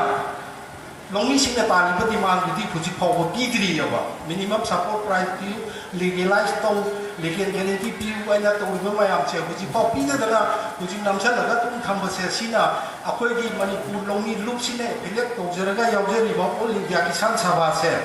sina khoi Manipur longi loop to matam di wi ba dhara si to ha ba do akoi to dana lai adu mapung pha ba di ngamdaba kari maram gi no haibu matam sida Manipur da leiba longi singse matam tu ta si pudo mobi wa thoksi Manipur gi oiba matam tu gi ningthau gi amasu British ki ani gi marak tu dei da Manipur kai be ya bagi ꯑꯗꯨꯝꯕ ꯄꯨꯋꯥꯔꯆꯟ ꯄꯇꯦꯜ ꯁꯦꯝꯕꯒꯤ ꯂꯥꯛꯄꯒꯤ ꯏꯍꯧꯗꯨꯗꯩꯗ ꯂꯧꯃꯤꯅ ꯑꯌꯥꯝꯕꯅ ꯃꯇꯝꯗꯨꯗ ꯁꯤꯟꯃꯤ ꯍꯥꯏꯕꯁꯤ ꯑꯩꯈꯣꯏ ꯃꯅꯤꯄꯨꯔꯗꯗꯤ ꯍꯧꯖꯤꯛ ꯐꯥꯎꯕꯁꯤ ꯁꯤꯟꯃꯤ ꯍꯥꯏꯕꯁꯤ ꯂꯩꯄꯣꯠꯇꯦ ꯑꯗꯨꯕꯨ ꯂꯧꯃꯤꯅ ꯃꯔꯨꯑꯣꯏꯕ ꯊꯧꯗꯥꯡ ꯂꯧꯔꯒ ꯂꯥꯛꯄꯅꯦꯕ ꯑꯗꯨꯕꯨ ꯍꯧꯖꯤꯛꯀꯤ ꯂꯧꯃꯤꯗꯤ ꯁꯦꯡꯅ ꯍꯥꯏꯔꯀꯥꯟꯗ ꯂꯝꯂꯥꯏꯒꯤ ꯃꯥꯏꯀꯩꯁꯤꯗꯩꯗ ꯑꯩꯈꯣꯏ ꯗꯣꯂꯥꯏꯊꯥꯕꯤ ꯗꯥꯝ ꯃꯐꯧ ꯗꯥꯝ ꯁꯤ ꯂꯩꯔꯦ ꯑꯩꯈꯣꯏ ꯆꯍꯤ ꯑꯅꯤꯔꯛ ꯁꯨꯔꯦ ꯃꯃꯥꯡꯒꯤ ꯆꯍꯤꯗꯒꯤꯁꯨ ꯁꯤ ꯂꯦꯞ ꯀꯦꯅꯦꯜꯁꯤꯗ ꯂꯥꯛꯏꯕ ꯄꯨꯡꯗꯣꯡꯕꯝ ꯁꯦꯇꯥꯁꯤ ꯇꯧꯔꯒ ꯀꯦꯅꯦꯜ ꯇꯧꯏ ꯏꯁꯤꯡ ꯐꯪꯕꯤꯔꯕ꯭ꯔꯣ ꯃꯌꯥꯝ ꯍꯧꯗꯦ ꯏꯍꯧ ꯑꯃꯐꯥꯎꯁꯦ ꯑꯩꯈꯣꯏꯁꯤ ꯁ꯭ꯇꯦꯇꯟꯒꯤ ꯁꯔꯨꯛꯁꯤꯗꯩꯗ ꯋꯥꯠꯂꯦꯕ ꯑꯩꯈꯣꯏꯅ ꯃꯇꯝ ꯁꯤꯒꯤ ꯊꯥ ꯑꯃꯒꯤ ꯃꯃꯥꯡꯗ ꯑꯩꯈꯣꯏꯅ ꯃꯅꯤꯄꯨꯔ ꯂꯧꯃꯤ ꯌꯨꯝꯗ ꯆꯠꯂꯒ ꯈꯕꯔ ꯀꯥꯒꯖꯇ ꯃꯦꯗꯤꯌꯥꯗ ꯄ꯭ꯔꯦꯁ ꯃꯦꯗꯤꯌꯥꯗ ꯃꯌꯥꯝ ꯑꯃ ꯐꯣꯡꯈꯤꯕꯅꯤ ꯃꯗꯨꯗꯨꯗ ꯆꯠꯇꯅ ꯈꯣꯠꯇꯅ ꯑꯩꯈꯣꯏ ꯃꯐꯧ ꯗꯥꯝꯒꯤ ꯑꯣꯏꯔꯤꯕ ꯗꯣꯂꯥꯏꯊꯥꯕꯤ ꯗꯥꯝꯒꯤ ꯑꯦꯛꯖꯤꯀ꯭ꯌꯨꯇꯤꯚ ꯏꯟꯖꯤꯅꯤꯌꯥꯔ ꯀꯟꯁꯔꯟ ꯃꯣꯏꯁꯤ ꯎꯅꯩ ꯃꯣꯏ ꯑꯃꯒ ꯏꯟꯊꯣꯛ ꯏꯟꯁꯤꯟ ꯇꯧꯅꯩ ꯑꯗꯨꯒꯤ ꯃꯇꯥꯡꯗꯁꯨ ꯄꯜꯂꯒ ꯄ꯭ꯔꯦꯁ ꯃꯦꯗꯤꯌꯥꯗ ꯑꯗꯨꯝ ꯑꯩꯈꯣꯏ ꯄ꯭ꯔꯦꯁꯔ ꯄꯤꯖꯕꯅꯤ ꯑꯗꯨꯕꯨ ꯈ꯭ꯋꯥꯏꯗꯒꯤ ꯂꯨꯔꯤꯕꯗꯤ ꯍꯧꯖꯤꯛ ꯏꯀꯪ ꯊꯣꯛꯑꯦ ꯍꯥꯔꯒꯤ ꯋꯥꯊꯣꯛ ꯃꯌꯥꯝ ꯂꯣꯏ ꯈꯪꯅꯈ꯭ꯔꯦ ꯑꯗꯨ ꯍꯥꯔꯒꯤ ꯃꯇꯝ ꯍꯧꯖꯤꯛ ꯁꯤꯐꯥꯎꯕꯗ ꯑꯩꯈꯣꯏ ꯍꯧꯖꯤꯛ ꯃꯄꯨꯡ ꯐꯥꯅ ꯐꯪꯉꯕ꯭ꯔꯥ ꯃꯌꯥꯝꯒꯤ ꯂꯥꯎꯕꯗꯃꯛ ꯂꯥꯎꯕ ꯄ꯭ꯔꯦꯁ ꯃꯦꯗꯤꯌꯥꯗ ꯇꯧꯕ ꯑꯩꯈꯣꯏ ꯁ꯭ꯇꯦꯇꯟꯒꯤ ꯑꯣꯏꯕ ꯁꯔꯀꯥꯔꯁꯤꯗꯩꯗ ꯑꯗꯨꯅ ꯁꯔꯀꯥꯔꯁꯤꯅ ꯇꯥꯗꯔꯦꯕ ꯑꯗꯨꯗꯤ ꯑꯩꯈꯣꯏ ꯇꯥꯕ ꯌꯥꯅꯅꯕ ꯀꯔꯤ ꯇꯧꯁꯤꯒꯦ ꯍꯥꯏꯕꯁꯦ ꯃꯁꯤꯁꯤ ꯍꯧꯖꯤꯛ ꯏꯀꯪ ꯊꯣꯛꯏꯕꯁꯤꯗꯩꯗ ꯑꯩꯈꯣꯏ ꯊꯦꯡꯅꯩ ꯂꯣꯀꯦꯜ ꯑꯦꯝ ꯑꯦꯜ ꯑꯦꯅ ꯀꯔꯤꯅꯣ ꯏꯟꯖꯤꯟ ꯑꯩꯈꯣꯏꯒꯤ ꯏꯂꯦꯛꯇ꯭ꯔꯤꯛꯀꯤ ꯇꯧꯕ ꯏꯟꯖꯤꯟ ꯑꯃꯅꯤ ꯄꯥꯔꯒ ꯁꯦꯇꯥ ꯑꯁꯣꯝꯗ ꯑꯗꯩ ꯄꯨꯡꯗꯣꯡ ꯑꯁꯣꯝꯗ ꯆꯤꯡꯕꯒꯤ ꯑꯩꯈꯣꯏꯅ ꯆꯠꯄ ꯃꯇꯝꯗ ꯊꯦꯡꯅꯩ ꯑꯗꯨꯒ ꯃꯅꯤꯄꯨꯔꯒꯤ ꯑꯦꯝ ꯑꯦꯜ ꯑꯦ ꯍꯨꯝꯐꯨꯁꯤꯒꯤ ꯂꯣꯀꯦꯜ ꯑꯦꯔꯤꯌꯥ ꯗꯦꯕꯂꯞꯃꯦꯟꯁꯤ ꯆꯍꯤꯗ ꯀꯔꯣꯔ ꯑꯅꯤꯅꯤ ꯑꯗꯨꯅ ꯃꯁꯤ ꯂꯧꯃꯤꯁꯤꯡꯅ ꯑꯣꯏꯔꯤꯕ ꯏꯀꯪ ꯊꯣꯛꯇꯨꯅ ꯃꯅꯤꯄꯨꯔꯒꯤ ꯃꯐꯝ ꯈꯨꯗꯤꯡꯃꯛ ꯍꯧꯖꯤꯛ ꯏꯀꯪ ꯊꯣꯛꯑꯦ ꯏꯀꯪ ꯊꯣꯛꯏꯕꯁꯤꯗꯩꯗ ꯃꯣꯏꯒꯤ ꯀꯔꯣꯔ ꯑꯅꯤ ꯏꯟꯖꯤꯟ ꯍꯧꯖꯤꯛꯇꯤ ꯏꯁꯤꯡ ꯆꯤꯡꯕ ꯌꯥꯕ ꯃꯐꯝꯁꯨ ꯍꯧꯖꯤꯛ ꯇꯨꯔꯦꯜ ꯀꯩꯁꯤ ꯂꯣꯏꯅꯃꯛ ꯏꯁꯤꯡ ꯂꯩꯔꯤꯕꯅꯤ ꯃꯗꯨꯒꯤ ꯋꯥꯔꯗ ꯈꯨꯗꯤꯡꯗ ꯊꯕꯛ ꯂꯧꯈꯠꯄꯤꯌꯨ ꯍꯥꯏꯗꯅ ꯑꯩꯈꯣই ꯃꯦꯗꯤꯌꯥꯗ ꯑꯩꯈꯣꯏ ꯄ꯭ꯔꯦꯁꯔ ꯄꯤ ꯑꯗꯨ ꯍꯧꯖꯤꯛ ꯀꯔꯤꯝꯇ ꯇꯧꯗꯦ ꯍꯧꯖꯤꯛ ꯂꯧꯃꯤꯁꯤꯡꯁꯤꯒꯤ ꯍꯧꯖꯤꯛ ꯑꯣꯏꯔꯤꯕ ꯄꯣꯠꯁꯤ ꯂꯣꯛꯀꯤ ꯂꯣꯏꯕ꯭ꯔꯥ ꯑꯣꯏꯗꯣꯔꯤꯕ꯭ꯔꯥ ꯃꯁꯤꯗꯩꯗ ꯀꯝꯄꯦꯟꯁꯦꯁꯟ ꯑꯩꯈꯣꯏ ꯀꯔꯤ ꯇꯧꯁꯤꯒꯦ ꯍꯥꯏꯕ ꯄꯣꯠꯁꯦ ꯂꯧꯃꯤ ꯃꯌꯥꯝ ꯄꯨꯟꯁꯤꯜꯂꯒ ꯇꯥꯟꯅꯕꯒꯤ ꯃꯇꯝꯗꯨ ꯍꯧꯖꯤꯛ ꯂꯥꯛꯑꯦꯕ ꯑꯗꯨꯅ ꯑꯩꯅ ꯑꯔꯣꯏꯕꯗ ꯍꯥꯏꯖꯅꯤꯡꯕꯗꯤ ꯑꯩꯈꯣꯏꯒꯤ ꯑꯣꯛꯇꯣꯕꯔꯒꯤ ꯇꯥꯡ 3ꯁꯦ ꯂꯝꯂꯥꯏ ꯁꯣꯝꯒꯤ ऑल इंडिया किसान सभा की ऑल इंडिया की वो जो ब्लैक डे है पालन अमा तौबदोबा पालन नाइजे मीगी अतई स्टेट की अदुम साउंड लोमी मयामसी तौरगा याम साउंड तौवेबा सिबा नाबा कीदना अखोई की स्टेट लंजे काउबुगुम तौरेबा लोमी सिंजे लोइनमा हुजिक आइएगी एरिया दुदै इसिंग फंग्रे अदु तौदरे कइनोना तौबनतना मयाम की सरकार स्टेट साकु मगा लोइनना तौबदो अदु तंगाई फदरगदी आइना हाइजेनिबदी लम्बाई सोकी साइडगी लेबिरिबा लोमी सिंना खुदिंगमना अखोइना संजम हुजिक मांगा तादना लेरबा मयाम से लाइव पोटसिदे अक्टोबर की तांग 3 ब्लैक डे हाइदना अमा तौनना अखोइ मणिपुर लोमी लुमना सिलगा सेम साजरी मसिदैसिदैदा यामद्रबदा लोमी अखोइ समा साकुमा इसिनो मणिपुर मफम खुदिंगतगी हाइदनारगा पुल्लगा अखोइ संजनबा याबे स्ट्रगल दो सरकार सिगी तागिबा सरकार से मनाकोंदो यौननाबा मोइगी मफमदु यौननाबा अखोइना संजन तारगदी मोइ सोइतन तादबु यारोइ मणिपुरगी प्रजा से जुगुम्बा पिबो मौदा लाइ हाइबदो अदुना मसिदा तारिख अक्टोबर की तांग 3 सिदैदा मयाम लमनाइ सोंगी साइडगिसु यामद्रबदा फमा हौनरेरगा कुल लेकाइ मयाम सिदगी पुन्ना चाबी एमा जमा अमा दगी मरांग साइडगी वरो काक्सिंग साइडगी वरो सिलाइबो मयाम सिदगी फमा लिसिंग अमानि खतना अमतन तौबदा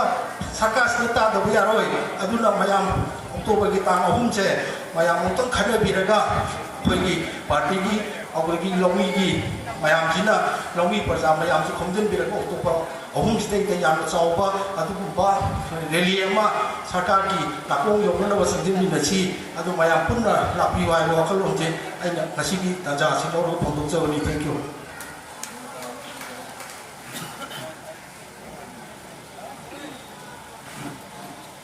थागतरी कॉमरेड सिंगजेट ngasiगी thauramasi mai leinaba loinana lakadoriba longmeiluki thauramsingda मागे इसुमदा करी वफम खर थंबीबिंगदमक हन्ना थागतचबो फोंदोकजरी मखा चथजरपोइना अरोइबो वांगांगलोय comrade L Iboyaima chairman control commission Manipur state council CPA मैम लेंहिंगिरिबो पुनमक ngasiगी ꯈꯨꯡꯒꯪ ꯃꯧꯒꯤ ꯊꯧꯗꯣꯛ ꯃꯅꯤꯄꯨꯔ ꯀꯟꯕ ꯅꯨꯃꯤꯠ ꯍꯥꯏꯅ ꯑꯩꯈꯣꯏꯅ ꯅꯤꯡꯁꯤꯡꯉꯒ ꯄꯥꯡꯊꯣꯛꯂꯒ ꯂꯥꯛꯆꯕ ꯁꯤꯒꯨꯝꯕ ꯊꯧꯔꯝ ꯑꯁꯤꯒꯤ ꯗꯥꯏꯁꯇ ꯌꯦꯡꯁꯤꯟꯕꯤꯔꯤꯕ ꯄꯥꯔꯇꯤꯒꯤ ꯁꯦꯀ꯭ꯔꯦꯇꯔꯤ ꯀꯣꯃ꯭ꯔꯦꯗ ꯊꯣꯏꯔꯦꯟ, ꯍꯥꯟꯅꯒꯤ ꯁꯦꯀ꯭ꯔꯦꯇꯔꯤ ꯀꯣꯃ꯭ꯔꯦꯗ ꯁꯣꯇꯤꯟ ꯀꯨꯃꯥꯔ, ꯅꯨꯄꯤ ꯃꯔꯨꯞꯀꯤ ꯄ꯭ꯔꯁꯤꯗꯦꯟ ꯑꯩꯈꯣꯏꯒꯤ ꯁꯈꯤ, ꯂꯧꯃꯤ ꯒ꯭ꯔꯨꯞꯀꯤ ꯄ꯭ꯔꯁꯤꯗꯦꯟ ꯁꯤꯡꯍꯖꯤꯠ, ꯑꯩꯈꯣꯏꯒꯤ ꯀꯦꯟꯗ꯭ꯔꯁꯤꯒꯤ ꯖꯤꯂꯥ ꯄꯔꯤꯁꯠꯀꯤ ꯃꯤꯍꯨꯠ ꯑꯃ ꯑꯣꯏꯅꯁꯨ ꯊꯧꯔꯥꯡ ꯆꯥꯎꯅ ꯂꯧꯗꯨꯅ ꯂꯥꯛꯄꯤꯈꯤꯕ ꯃꯦꯃꯣꯔ ꯔꯇꯟ, ꯃꯥꯡꯗ ꯂꯦꯡꯁꯤꯟꯕꯤꯔꯤꯕ ꯑꯍꯜ ꯂꯃꯟ ꯏꯆꯦ ꯃꯤꯅꯦꯝ ꯃꯄꯥꯡ ꯄꯨꯝꯅꯃꯛ ꯃꯦꯗꯤꯌꯥ ꯑꯃꯗꯤ ꯑꯩ ꯌꯥꯔꯤꯉꯩ ꯁꯝꯖꯤꯟꯅ ꯋꯥꯐꯝ ꯑꯃꯅꯤꯗꯪꯗꯤ ꯍꯥꯏꯖꯒꯦ, ꯋꯥꯔꯧꯕꯤꯕ ꯌꯥꯗ꯭ꯔꯦ. ꯑꯩꯈꯣꯏꯅ ꯃꯅꯤꯄꯨꯔ ꯀꯟꯕ ꯅꯨꯃꯤꯠ ꯍꯥꯏꯗꯅ ꯄꯥꯂꯣꯟ ꯇꯧꯖꯔꯤꯁꯤ ꯇꯁꯦꯡꯕ ꯉꯁꯥꯏ ꯂꯣꯏꯅ ꯍꯥꯏꯈ꯭ꯔꯦ, ꯍꯟꯖꯤꯟꯖꯔꯣꯏ. ꯃꯅꯤꯄꯨꯔ ꯑꯁꯤ ꯗꯤꯁꯇ꯭ꯔꯤꯛ ꯑꯃꯒꯤ ꯊꯥꯛꯇ ꯂꯩꯔꯝꯕ ꯌꯥꯕ ꯑꯔꯨꯅꯥꯆꯜ ꯄ꯭ꯔꯗꯦꯁ ꯍꯥꯏꯕ ꯁꯦꯝꯃꯒꯅꯤ. ꯑꯗꯨꯕꯨ ꯁ꯭ꯇꯦꯠ ꯑꯃ ꯑꯣꯏꯅ ꯉꯁꯤꯐꯥꯎ ꯉꯥꯛꯇꯅ ꯊꯝꯃꯛꯏꯕꯁꯤ ꯃꯁꯤ ꯀꯟꯅꯅꯕ ꯍꯣꯠꯅꯕꯒꯤ ꯑꯆꯧꯕ ꯊꯧꯗꯥꯡ ꯑꯃꯗꯤ ꯃꯗꯨꯒꯤ ꯑꯀꯟꯕ ꯁꯥꯐꯨ ꯄꯤꯈꯤꯕ ꯏꯇꯤꯍꯥꯁꯀꯤ ꯅꯨꯃꯤꯠ ꯏꯅ ꯃꯆꯨ ꯁꯪꯅ ꯊꯝꯈꯤꯕ ꯏꯇꯤꯍꯥꯁꯀꯤ ꯅꯨꯃꯤꯠ ꯑꯃꯗꯤ 1997 ꯁꯦꯞꯇꯦꯝꯕꯔ 12 ꯉꯁꯤꯒꯤ ꯅꯨꯃꯤꯠꯁꯤꯅꯤ ꯍꯥꯏꯅ ꯂꯧꯒꯗꯕꯅꯤ. ꯗꯤꯁꯇ꯭ꯔꯤꯛ ꯑꯃ ꯑꯣꯏꯔꯝꯃꯒꯗꯤ ꯑꯩꯈꯣꯏꯁꯤ DC ꯑꯃꯒꯤ ꯗꯤꯄ꯭ꯌꯨꯇꯤ ꯀꯃꯤꯁꯅꯔ ꯑꯃꯒꯤ ꯂꯩꯉꯥꯛ ꯃꯈꯥꯗ ꯑꯗꯨꯝ ꯂꯩꯔꯝꯃꯒꯗꯕꯅꯤ. ꯁ꯭ꯇꯦꯠ ꯑꯃ ꯑꯣꯏꯕꯅꯤꯅ ꯑꯩꯈꯣꯏꯒꯤ ꯆꯤꯐ ꯃꯤꯅꯤꯁꯇꯔ, ꯑꯩꯈꯣꯏꯒꯤ ꯀꯦꯕꯤꯅꯦꯠ ꯃꯤꯅꯤꯁꯇꯔ, ꯁꯦꯀ꯭ꯔꯦꯇꯔꯤꯁ, ꯗꯥꯏꯔꯦꯛꯇꯔ, ꯀꯃꯤꯁꯅꯔ ꯃꯌꯥꯝ ꯑꯃ ꯑꯩꯈꯣꯏꯁꯤꯗ ꯂꯩꯗꯨꯅ ꯁ꯭ꯇꯦꯠ ꯑꯃ ꯆꯂꯥꯏꯔꯤꯕꯅꯤ. ꯑꯗꯨꯅ ꯃꯥꯏꯀꯩ ꯁꯣꯝꯗ ꯌꯦꯡꯂꯨꯔꯒꯗꯤ ꯑꯩꯈꯣꯏ ꯃꯣ ꯕꯤꯔꯦꯟ ꯍꯣꯏ ꯆꯤꯐ ꯃꯤꯅꯤꯁꯇꯔ ꯑꯣꯏꯗꯨꯅ ꯌꯥꯝꯅ ꯅꯨꯡꯉꯥꯏꯅ ꯉꯁꯤꯒꯤꯗ ꯆꯥꯎꯅ ꯍꯥꯏꯗꯅ ꯂꯩꯕꯤꯔꯤꯕ, ꯃꯣꯏꯅ ꯁ꯭ꯇꯦꯠ ꯑꯃ ꯑꯣꯏꯔꯒ ꯆꯤꯐ ꯃꯤꯅꯤꯁꯇꯔ ꯑꯣꯏꯕꯤꯔꯤꯕ ꯃꯗꯨꯒꯤ ꯁ꯭ꯇꯦꯠ ꯑꯗꯨ ꯀꯟꯅꯅꯕ ꯍꯣꯠꯅꯈꯤꯕ ꯅꯨꯃꯤꯠꯁꯤꯗꯤ ꯃꯣꯏꯅ ꯍꯦꯟꯅ ꯆꯥꯎꯅ ꯇꯧꯕꯤꯐꯝ ꯊꯣꯛꯄꯅꯤ. ꯑꯗꯨꯅ ꯑꯩꯅ ꯃꯈꯥ ꯇꯥꯅ ꯍꯥꯏꯖꯔꯤꯕꯅ ꯌꯥꯝꯅ ꯑꯩꯈꯣꯏꯗ ꯅꯨꯡꯉꯥꯏꯖꯔꯤꯕ ꯑꯗꯨꯒ ꯑꯩꯈꯣꯏꯅ ꯏꯀꯥꯏ ꯈꯨꯝꯅꯕ ꯎꯠꯆꯅꯕꯒꯤ ꯇꯥꯟꯖꯥ ꯑꯃꯁꯨ ꯂꯧꯖꯔꯤꯕꯗꯤ ꯀꯔꯤꯒꯤꯅꯣ ꯍꯥꯏꯕ ꯃꯅꯤꯄꯨꯔ ꯀꯟꯕ ꯅꯨꯃꯤꯠ ꯍꯥꯏꯔꯤꯕ ꯁꯦꯞꯇꯦꯝꯕꯔ 12 ꯁꯤꯗꯒꯤ ꯖꯅꯅꯦꯇꯥ ꯍꯤꯖꯝ ꯏꯔꯥꯕꯣꯠ ꯃꯥꯒꯤ ꯃꯊꯛꯇ ꯋꯥꯔꯦꯟ ꯊꯝꯗꯨꯅ ꯃꯤꯔꯣꯠ ꯇꯥꯈꯤ. ꯑꯗꯨꯅ ꯑꯃꯨꯛ ꯍꯟꯅ ꯃꯄꯥꯟꯗ ꯊꯣꯔꯛꯈꯤꯗ꯭ꯔꯦ. ꯃꯥꯅ ꯄꯣꯛꯆꯔꯤꯕ, ꯃꯥꯅ ꯈ꯭ꯋꯥꯏꯗꯒꯤ ꯅꯨꯡꯁꯤꯖꯕ ꯑꯗꯨꯒ ꯃꯥꯅ ꯈ꯭ꯋꯥꯏꯗꯒꯤ ꯂꯨꯅ ꯃꯈꯣꯏꯒꯤꯗꯃꯛꯇꯅꯤꯀꯣ ꯍꯥꯏꯗꯨꯅ ꯄꯨꯟꯁꯤꯗꯨꯃ ꯀꯠꯊꯣꯛꯑꯒ ꯍꯣꯠꯅꯖꯈꯤꯕ ꯑꯗꯨꯒꯨꯝꯕ ꯂꯧꯃꯤ ꯅꯨꯄꯤ ꯃꯌꯥꯝ, ꯁꯥꯇ꯭ꯔ, ꯅꯍꯥꯔꯣꯜ, ꯁꯤꯟꯃꯤ ꯃꯌꯥꯝ ꯑꯁꯤ ꯃꯁꯤꯒꯤ ꯅꯥꯛꯁꯤꯗꯩꯗ ꯃꯃꯥ ꯄꯣꯛꯅꯐꯝ ꯂꯝꯗꯝꯒꯤ ꯃꯇꯝꯕꯥꯛꯁꯤꯗꯐꯥꯎ ꯁꯤꯖꯕ ꯐꯪꯍꯟꯈꯤꯗꯗꯅ ꯇꯥꯃꯕ ꯕ꯭ꯔꯍ꯭ꯃꯥꯒꯤ ꯇꯥꯡꯒꯣꯜꯒꯤ ꯁꯦꯗꯣ ꯇꯥꯡꯒꯣ ꯈꯨꯟ ꯑꯅꯤ ꯐꯥꯏꯕꯣꯛ ꯈꯨꯟꯒꯤ ꯇꯥꯡꯒꯣꯔꯣꯝ ꯊꯪꯕ ꯅꯥꯀꯟ ꯑꯗꯨꯒ ꯗꯤꯁꯤꯀꯣ ꯇꯨꯔꯦꯟꯒꯤ ꯅꯥꯀꯟꯁꯤꯗꯩꯗ ꯄꯨꯟꯁꯤ ꯂꯣꯡꯈꯤ ꯁꯤ ꯑꯃꯅꯤ. ꯏꯔꯥꯕꯣꯠꯅ ꯃꯅꯤꯄꯨꯔ ꯀꯟꯅꯅꯕꯒꯤꯗꯃꯛꯇ ꯄꯨꯟꯁꯤ ꯑꯗꯨꯃ ꯀꯠꯊꯣꯛꯈꯤ. ꯃꯔꯝꯗꯝꯗ ꯄꯨꯟꯁꯤ ꯂꯣꯝꯅ ꯁꯤꯖꯕ ꯐꯥꯎꯕ ꯐꯪꯈꯤꯗꯦ. ꯑꯗꯨꯕꯨ ꯁꯤꯒꯨꯝꯕ ꯃꯅꯤꯄꯨꯔ ꯑꯁꯦ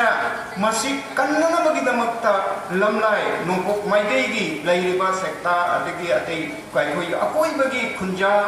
ꯃꯤꯌꯥꯝ ꯑꯃꯅ ꯃꯇꯝꯗꯨꯒꯤ ꯑꯍꯜ ꯂꯃꯟꯁꯤꯡꯅ ꯃꯅꯤꯄꯨꯔ ꯀꯟꯅꯅꯕꯒꯤꯗꯃꯛꯇ ꯏꯔꯥꯕꯣꯠꯅ ꯄꯨꯟꯁꯤ ꯀꯠꯈꯤ. ꯃꯥꯏꯀꯩ ꯑꯁꯣꯝꯒꯤ ꯑꯍꯜ ꯂꯃꯟ ꯏꯃꯥ ꯏꯟꯗꯣꯜ ꯏꯄꯥ ꯏꯄꯜ ꯄꯨꯝꯅꯃꯛꯅ ꯀꯠꯈꯤ. ꯏꯗꯨꯅꯤ ꯑꯩꯈꯣꯏꯅ ꯉꯁꯤ ꯅꯤꯡꯁꯤꯡꯉꯤꯁꯤ. ꯑꯗꯨꯒꯨꯝꯕ ꯀꯠꯈ꯭ꯔꯕ ꯑꯍꯜ ꯂꯃꯟ ꯂꯥꯏꯕꯁꯤꯡꯗꯨꯒꯤ ꯆꯥꯗꯥ ꯅꯧꯗ ꯃꯁꯨ ꯁꯨꯔꯣꯟ ꯀꯌꯥ ꯑꯃ ꯉꯁꯤꯒꯤ ꯃꯤꯐꯝꯁꯤꯗ ꯌꯥꯎꯕ ꯃꯗꯨꯗꯅꯤ ꯑꯩꯈꯣꯏꯅ ꯏꯀꯥꯏ ꯈꯨꯝꯅꯖꯔꯤꯕꯁꯤ. ꯃꯗꯨꯗꯅꯤ ꯑꯩꯈꯣꯏꯅ ꯅꯨꯡꯉꯥꯏꯖꯔꯤꯕ, ꯃꯐꯝ ꯑꯁꯤꯗ ꯁꯤꯟꯕꯗ ꯑꯣꯟꯊꯣꯛꯅ ꯄꯦꯟꯖꯔꯤꯕ. ꯑꯃꯨꯛꯀꯁꯨ ꯅꯨꯡꯉꯥꯏ ꯑꯗꯨꯒ ꯑꯃꯨꯛꯁꯨ ꯅꯤꯡꯁꯤꯡꯉꯨꯔꯒ ꯑꯣꯟꯊꯣꯛꯅ ꯊꯃꯣꯏꯗ ꯅꯨꯡꯁꯤꯕ ꯑꯃ ꯐꯥꯎꯏ. ꯃꯇꯝ ꯑꯃꯗ ꯗꯥꯏꯁꯤꯗꯒꯤ ꯑꯩꯈꯣꯏ ꯄꯔꯦꯡ ꯐꯝꯃꯤꯟꯅꯔꯒ ꯉꯥꯏꯍꯥꯛꯁꯨ ꯋꯥꯔꯤ ꯁꯥꯃꯤꯟꯅꯗꯅ ꯀꯔꯤꯒꯨꯝꯕ ꯆꯥꯊꯛ ꯈꯔꯁꯨ ꯄꯨꯟꯅ ꯆꯥꯃꯤꯟꯅꯗꯅ ꯐꯝꯃꯒ ꯂꯩꯃꯤꯟꯅꯖꯔꯝꯕ ꯀꯣꯃ꯭ꯔꯦꯗ ꯄꯥꯔꯤꯖꯥꯠ ꯉꯁꯤꯗꯤ ꯃꯍꯥꯛꯀꯤ ꯃꯨꯔꯇꯤ ꯑꯃ ꯑꯣꯏꯅ ꯑꯩꯈꯣꯏꯒꯤ ꯄꯔꯦꯡꯗ ꯂꯦꯡꯖꯜꯂꯒ ꯂꯩꯔꯤ. ꯃꯍꯥꯛꯀꯤ ꯃꯨꯔꯇꯤ ꯃꯥꯡꯗꯁꯨ ꯂꯩꯔꯤ. ꯃꯇꯝ ꯑꯃꯗ ꯑꯗꯨꯝ ꯅꯨꯡꯁꯤꯅ ꯂꯩꯔꯝꯕꯗꯣ ꯃꯤꯑꯣꯏꯕꯒꯤ ꯄꯨꯟꯁꯤꯒꯤ ꯈꯣꯡꯆꯠ ꯂꯩꯁꯦ ꯃꯁꯤ ꯑꯣꯏꯔꯦꯀꯣ ꯍꯥꯏꯅ ꯈꯜꯂꯨꯕꯗ ꯑꯣꯟꯊꯣꯛꯅ ꯅꯨꯡꯁꯤꯕ ꯐꯥꯎꯏ ꯊꯃꯣꯏꯗ. ꯑꯗꯨꯅ ꯀꯣꯃ꯭ꯔꯦꯗꯀꯤ ꯑꯗꯨꯒꯨꯝꯕ ꯃꯥꯒꯤ ꯃꯐꯝꯗꯁꯨ ꯁꯦꯜ ꯄꯤꯖꯔꯤ. ꯑꯗꯨꯅ ꯑꯩꯅ ꯁꯝꯖꯤꯟꯖꯔꯛꯄꯗ ꯀꯣꯃ꯭ꯔꯦꯗ ꯄꯨꯝꯅꯃꯛ ꯃꯥꯡꯗ ꯂꯦꯡꯁꯤꯟꯕꯤꯔꯤꯕ ꯄꯨꯝꯅꯃꯛ ꯉꯁꯤꯗꯤ ꯑꯃꯨꯛꯀ ꯀꯥꯏꯕ ꯌꯥꯔꯣꯏ ꯍꯥꯏꯗꯅ ꯏꯔꯥꯕꯣꯅ ꯀꯜꯂꯝꯕ ꯃꯥꯏꯀꯩ ꯁꯨꯡꯒꯤ ꯃꯤꯌꯥꯝ ꯄꯨꯝꯅꯃꯛꯅ ꯀꯠꯇꯨꯅ ꯉꯥꯛꯇꯨꯅ ꯊꯅꯝꯕ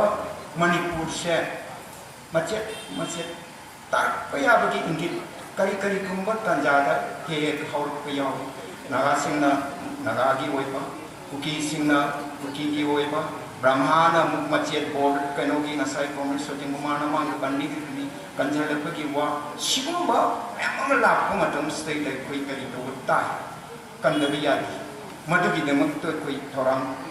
ꯇꯧꯕ ꯇꯥꯏ ꯏꯔꯥꯕꯣꯅ ꯆꯤꯡꯒꯤ ꯃꯥꯒꯤ ꯃꯇꯝꯗꯁꯨ ꯆꯤꯡꯒꯤ ꯀꯥꯡꯕꯨ ꯑꯃ ꯇꯣꯉꯥꯟꯂꯒꯦ ꯍꯥꯏꯗꯅ ꯍꯧꯔꯛꯈꯤꯕ ꯂꯩ ꯃꯥꯋꯥꯁꯣꯟꯗ ꯑꯗꯨ ꯃꯁꯥ ꯑꯃ ꯆꯠꯇꯅ ꯇꯥꯏꯁꯤꯟꯅꯗꯅ ꯃꯗꯨꯒꯤ ꯁꯟꯇꯥꯏꯅꯕ ꯄꯨꯔꯛꯈꯤꯕꯒꯤ ꯃꯥꯒꯤ ꯈꯣꯡꯆꯠ ꯑꯩꯈꯣꯏꯅ ꯅꯤꯡꯁꯤꯡꯕ ꯌꯥꯏ ꯉꯁꯤꯁꯨ ꯑꯩꯈꯣꯏ ꯆꯤꯡ ꯇꯝ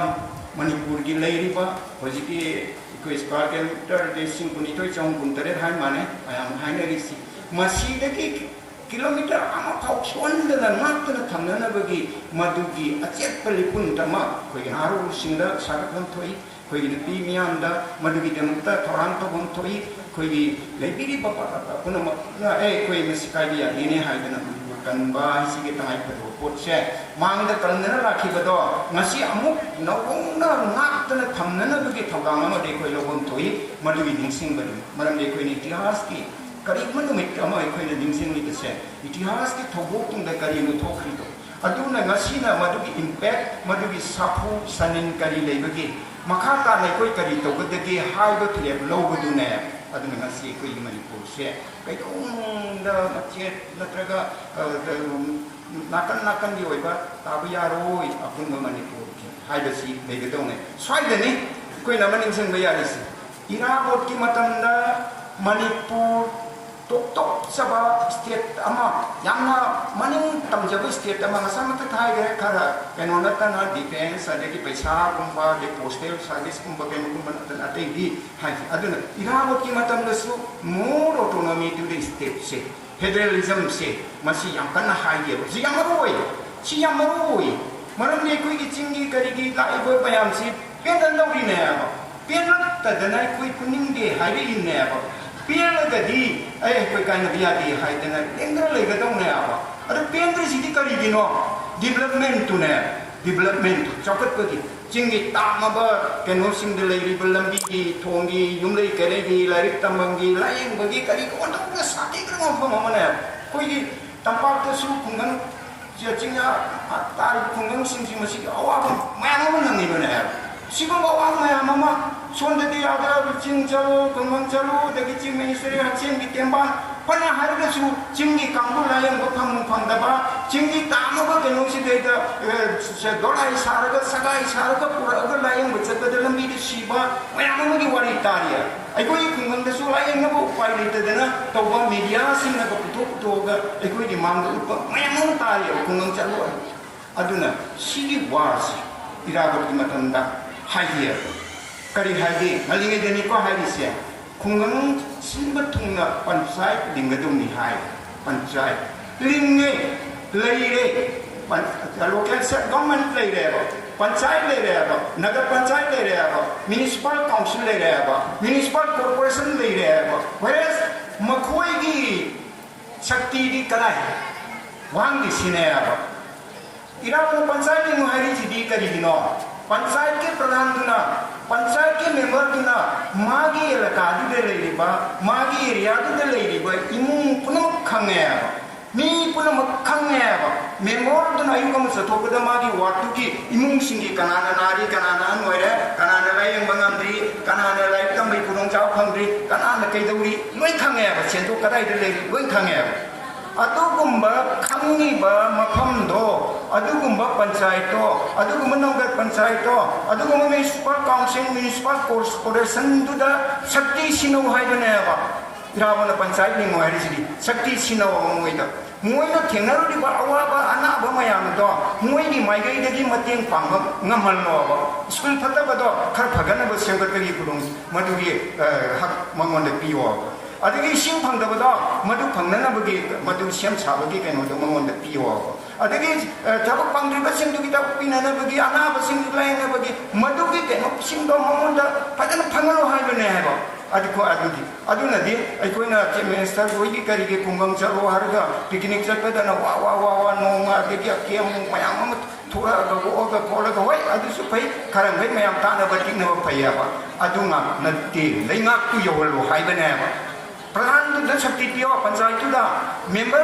शक्ति पियो कमिश्नर शक्ति पियो कॉर्पोरेटर शक्ति पियो है मोई वन मेंबर शक्ति पियो है मधुने इराबोना कहो है पंचायत लिंगू है स्कूल लिंगू है सुमायना अखोई खुंगंग पुनमक्त लेजरीब खुंजा लाइरब लौमी मियामद मोइगी पुंसी फगतनब मोइगी तुंगी मंगाल लेरब ताइगोंपान अम फंगबंगनब मदुगी माइगैदने मान चंगमिसि अदु स्वाइदम ख अलमन लिंगसन बिरि मिना यंतंगा आई निंजंग इंग्लिश निंजंग गरमगे इराबोट की धर्मसी मा मतमदुगी डिपेस्टोक धर्मने याय अदु केसु बेनोनते अदुगा मा मतमदुदैदा माना हाइरिसि माकी लोकमाइन की लगाइस हाइरिसि आई चप चाप मागी वाइसिंग दुमक्ति नसद्रे वारु बियादे माना हाइरिबो वान टुदि सिने हौजिकी ईश्वर माबु थिगदबा हौजिकी धर्मदि जंगलदा उमंगदा लाइसंगदा मस्जिददा चत्तना ईश्वर माबु थिरुगदबा मागी सेवा तरुगदबा निंगुगदबा नत्ते हाय मारिदी सेनिंगाई लेत्रबा चानिंगाई लेत्रबा लाइरबा मियामदो मोइगी मरत्त चंगगा मोइगी सेवा तौरुबदुनी हायबको सेवा तौरुबदुनी मसिगी धर्मसिदे राबो लुखिय मसिगी धर्मसिदे राबो कथोकियबा चावरबा सदर पंचायत की मेंबर लौसा परिकुन मंगा तोलो लुपा कुन मंगा निंगौगी मचा इबे मसिंग मयामबुंगी मचा इबे मसिंग लौबगी निंगौगी ममा इबोसिंग नुंगाइरबा जन्मस्थानगी पुंसी थादोगा लौमी अखोइगी खुंजा अखोइगी खुलत्ता लागा अखोइगी चम्मबा चिंजा थोंगिबा चाइंजा मदुद चामिन्नरगा हराउना मपुंसी लेंगिबा मियामगी assemble चिंबा अमखने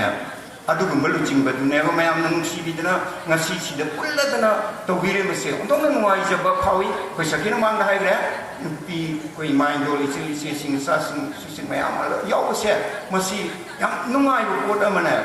irabot ki punsida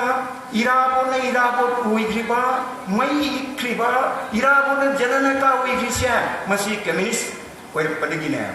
इराबोना communist वरक्रिबा मसिगी मई इरखिबा मसिगी इराबो सिमखिबसे मसि नुपी लानने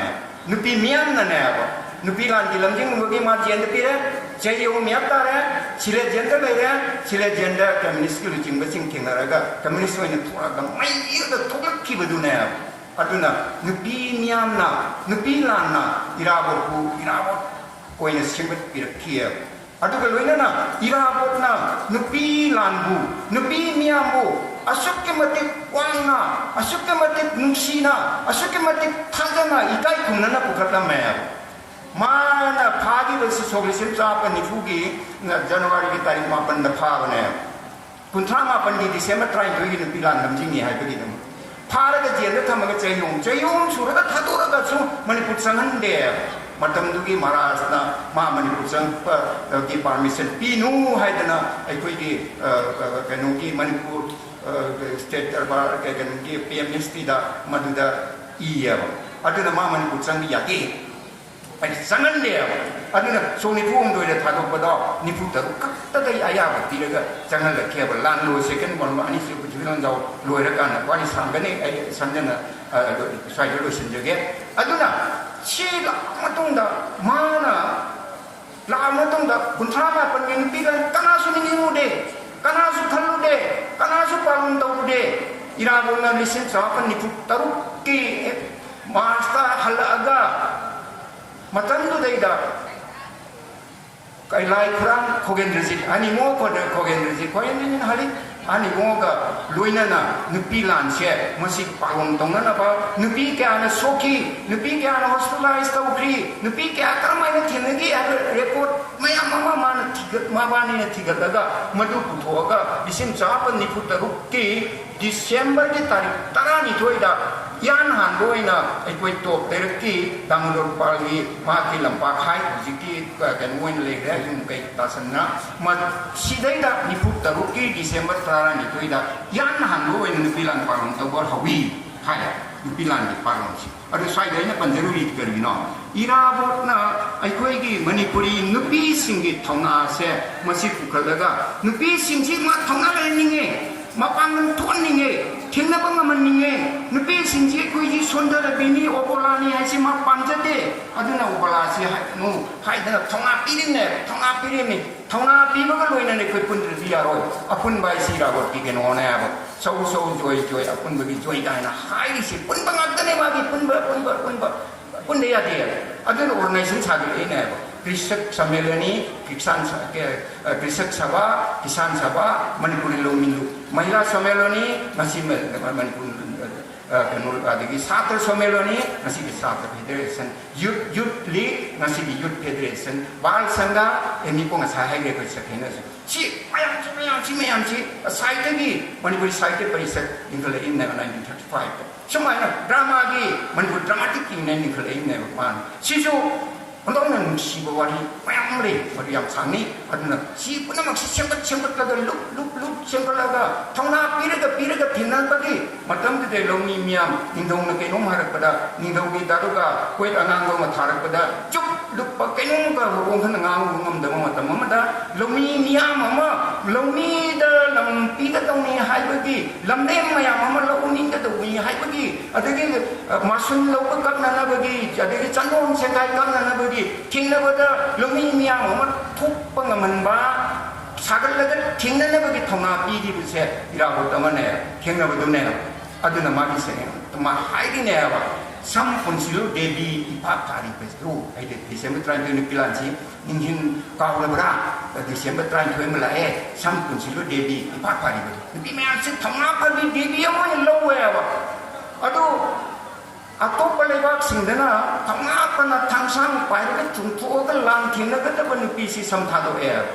Aikoi gidana tengah na tingna kata benepisi sampun jelle, kokset cek seselle. Aduh aikoi disu sampun silu Devi papari betul kaina. Nak hari misya aikoi ngasidi, aikoi nepi mia mama. Aduh ngasi yudi ngasai legalize tore hari. Kali gino. Kabinet na pangtaw-taw ba? Parliament na mui di kabinet na mui di Modi na pangtaw-taw ba? Siguro democratic country ang mag-isan na biro. Parliament na, assembly na, sukchaw na isu di, nisagi kari di, sukta na taw na rin yung isda ita, kabinet ka na taw na tiya bro. Assembly na putong na raga, kada na digit taw na raga, kada na taw yata bro. Adu, ay ko'y na, masigyan ka taw na. Adu, radi, nupi niya na tingnan na lapa, nisaban na sahag na, tingnan na lapa, ngasi na mayra pa di, ngasi na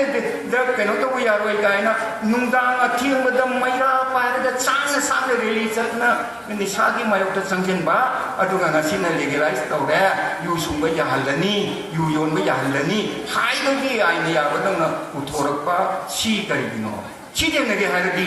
ay ko'y assembly lay, ko'y parliament lay Sida cak-cak tinggi hari nupi ko ini thonga cak-cak putuk kana pangan thonga tinggi hari assembly da parliament da ai ko ini miut matik cak yawan gadong na adun na ko ini pimaruna assembly da parliament da sa da pun cham doi si ya ken tong da ya di kai na hai na to isi ai ko ini local government da le na pradhan hong di manung da nupi yaw te ya de member yang dia ada, aduh dia bising tu kan itu sih lebih kalau macam berjaya, tahu dari mui juga, bapa bukan cerita nak kot cerita, tahu nggak maya, aduh mana assembly dah parliament dah, lagu macam dah, orang tu pergi aman nupi orang di Manipur di seat assembly di MLA itu humpu dia orang tu pergi aman nupi nupi kundu assembly dah pembu macam dah. Nupi singuna tanjari batabi dupi mai ukta ware puthor ko tamda nupi maya kunduna habut laga koi si jawa yene law na parliament law ba matam du de kari ta ya kari aduna ne aba nupi miang di asyang bahag nupi miyamna chap chana madu phangge haragadi nupi gi mute sing assembly da matik chana yawan gadawni parliament da matik chana yawan gadawni harisi madom da changjan biyo kengna biyo aba lak biyo aba madu da law biyo aba nupi gi hak ki damka kengna raga madu tawya wa ini losin jarakada hauji saki grabanda ki ikangi nong matam chana chude bagi ikangi awa bai pai mayuk nare nomi miyam hati awa mayuk na kokri adi ikang na hati kana ba sili ta bero ko mayam jaw re sikari bino lenga kamu lairaga kumma magi chahi magi sigum batanja har su darka oi hai pa ma moi leirang ne ba iga di pa mi chok chong leirin ne ba atu siguma tamam darka oi du mangyo na kusalaga thambagi thawang to da kari bino domi gi lenga natti chen tanana bagi madugi hondoki onjingi ejendi darida aduga black ta sanaraga chen launa bagi chen talona bagi magi mi chen talona bagi madude leibane madugi lenga ne madugi department ne madugi mantri ne madugi party dugi lenga tu ne ho sipes adurdi ekoina kali to butai itai lokom ni dungai aikoi simu kem chobano kem pat cham na lau bano mingi panja karya atai punamak ta itai lokom fajana siame ba moi gi penen sing do ko chong tam da aikoi gi tulen de gi hen chong na sing siale lepang maka de gi sing ge lokal ga kan gi kudong chaw du phame madu ku mai kudong chaw du pi na ba electrification gi electric gi ahong ba adigi na chaga lem na madi kudong chaw pi ya lo thum da kari sing adu karai sakhar ge aikoi gi minor gi sing karai sakhar aikoi gi culture department karai sakhar aikoi gi kanon karai sakhar kata ulmana ma karai sakhar tulen mayam le river irrigation mayamama ko si semba yai lo pari lak lom de na te dana adu ki thawang mu to da se lomi gi lenga na te adu na ko khanga do adu lomi gi lenga tu ne ba ira ko na lomi mayam sagala mi sia na lo sinjar pada ai koi yam mai irabot na mapun si lendi ba irabot na manipur tanna na bagi damakta mapun si kathuk ki ba lamdam masongi hamal lai guru mayam na i kat ki ba sigumo mapam amata sigumo na mitama ning sing bada sarja ba pangja ba ai no mapam kharadan hangat cha bachi mayam na num sina tabi bi ba mali damakta tawimam khang ba uchari anna na thagchari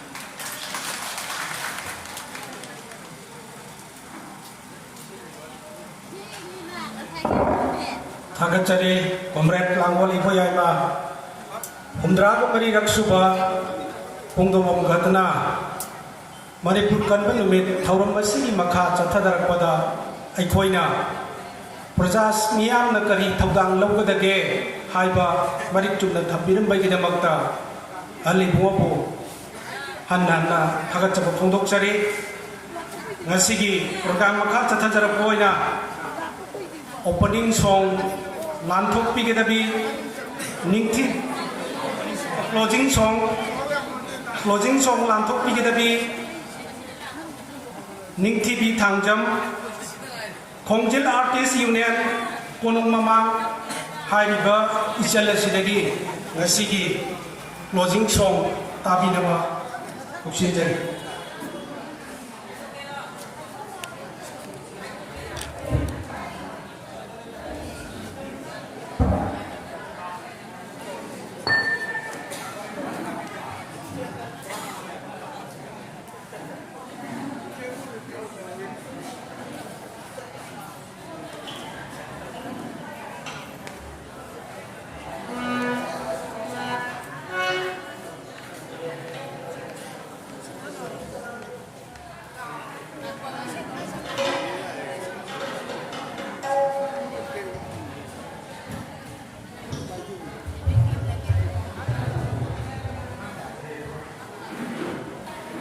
Hãy subscribe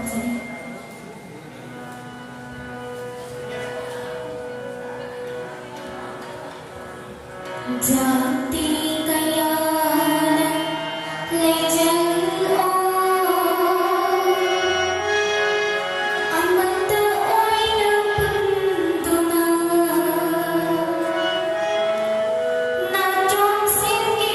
để không bỏ lỡ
Thagatsari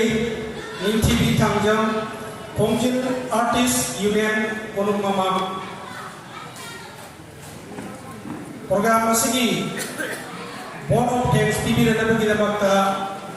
Comrade A. Samungo, Secretary Namai Local Council Bharat Communist Party Kusugan.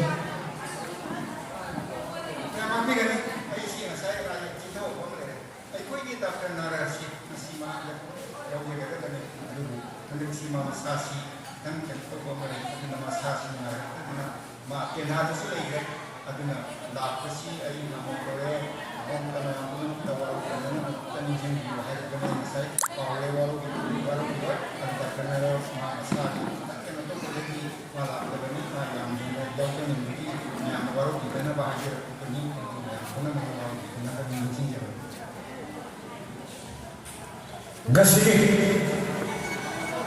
yang mesin dan mantuk juga untuk melihat subah unggong totong isi torang siapa torang mesin Vice President Bidi Bekai punya jadi state leadership loyana teman-teman Pertanian Organisasi Singgi leadership loyana Zambang Mesri Namai Lokal Sini Parti Bilidan Penima Ikai Kuda Bawut Cep Loyana Takai Pepondok Seri loyana Nasi Kuba Nasi Kesi Kuba Turun Mesibu Tuido Hedo Nama Pumphana Bawut Tabada Namai Lokal Sini Nubi Maruki Yudki Amadi Lokal Sini Baru Lathurang Lopi Lima Parti Miyoy Kudik Pak Ikai Kuda Sebagai Loyana Takai Pepondok Seri loyana Nasi Turun Mesi Kena Pumpan Bada Teman-teman Namai Lokal Sini Kungang Kaya Degi Atiapot Kaya Loyana Lengwi Rakdana Mapumpan Diri Imai Be Amadi Grams Pudi Makpilat Piliba Ikai Kuda Jadiba Aiki Commercial Amadi Sekretariat Pudi Mak Ikai Kuda Ucap Loyana Takai Pepondok Seri loyana Turun Subang Tunggu Bahwa Bada Vote elected Amadi Get Siem Sariba Punam Kasibu Elected Topiliba Aiki Lokal Sini Marwai Tundang Lopiliba Yudki Isrinau Punam Takai Pepondok Seri loyana Ikai Kuda Seri loyana Nasi Sumba Turun Subang Pana Bahwa Bada Maya Kaya Puduna Rili Sakpa Sila Sumba Tundang Lopiliba PSC Bhanan Kadisi Tolong Hedongna Ikai Kuda Bawut Cep loyana Takai Pepondok Seri loyana Music Party ni Sumba Rili Sila Sumba Tundang Lopiliba Music Party ni Sinapsi Takai Pepondok Cep loyana Ikai Kuda Bawut Seri loyana Turun Mesi Mapung Boiba Manipur di tengah-tengah Mapunda mau pilih riba print and electronic media ni Isrinau White Kudi Baksu Celebration Committee Manipur di Makai Ligi Taram Opsya Loyana Takai Pepondok Seri Kunamaku Turun Mesi Mapumpan kita bak Arwai Baboyna Syumsin Jaraga Kunam Takai Pepondok Seri. Thank you. Nasi Mipomosini Persisting member di Ayah Balok Jadaga Programasi Batang Sida Rosin bagi Ayah Punam Tegilam Seri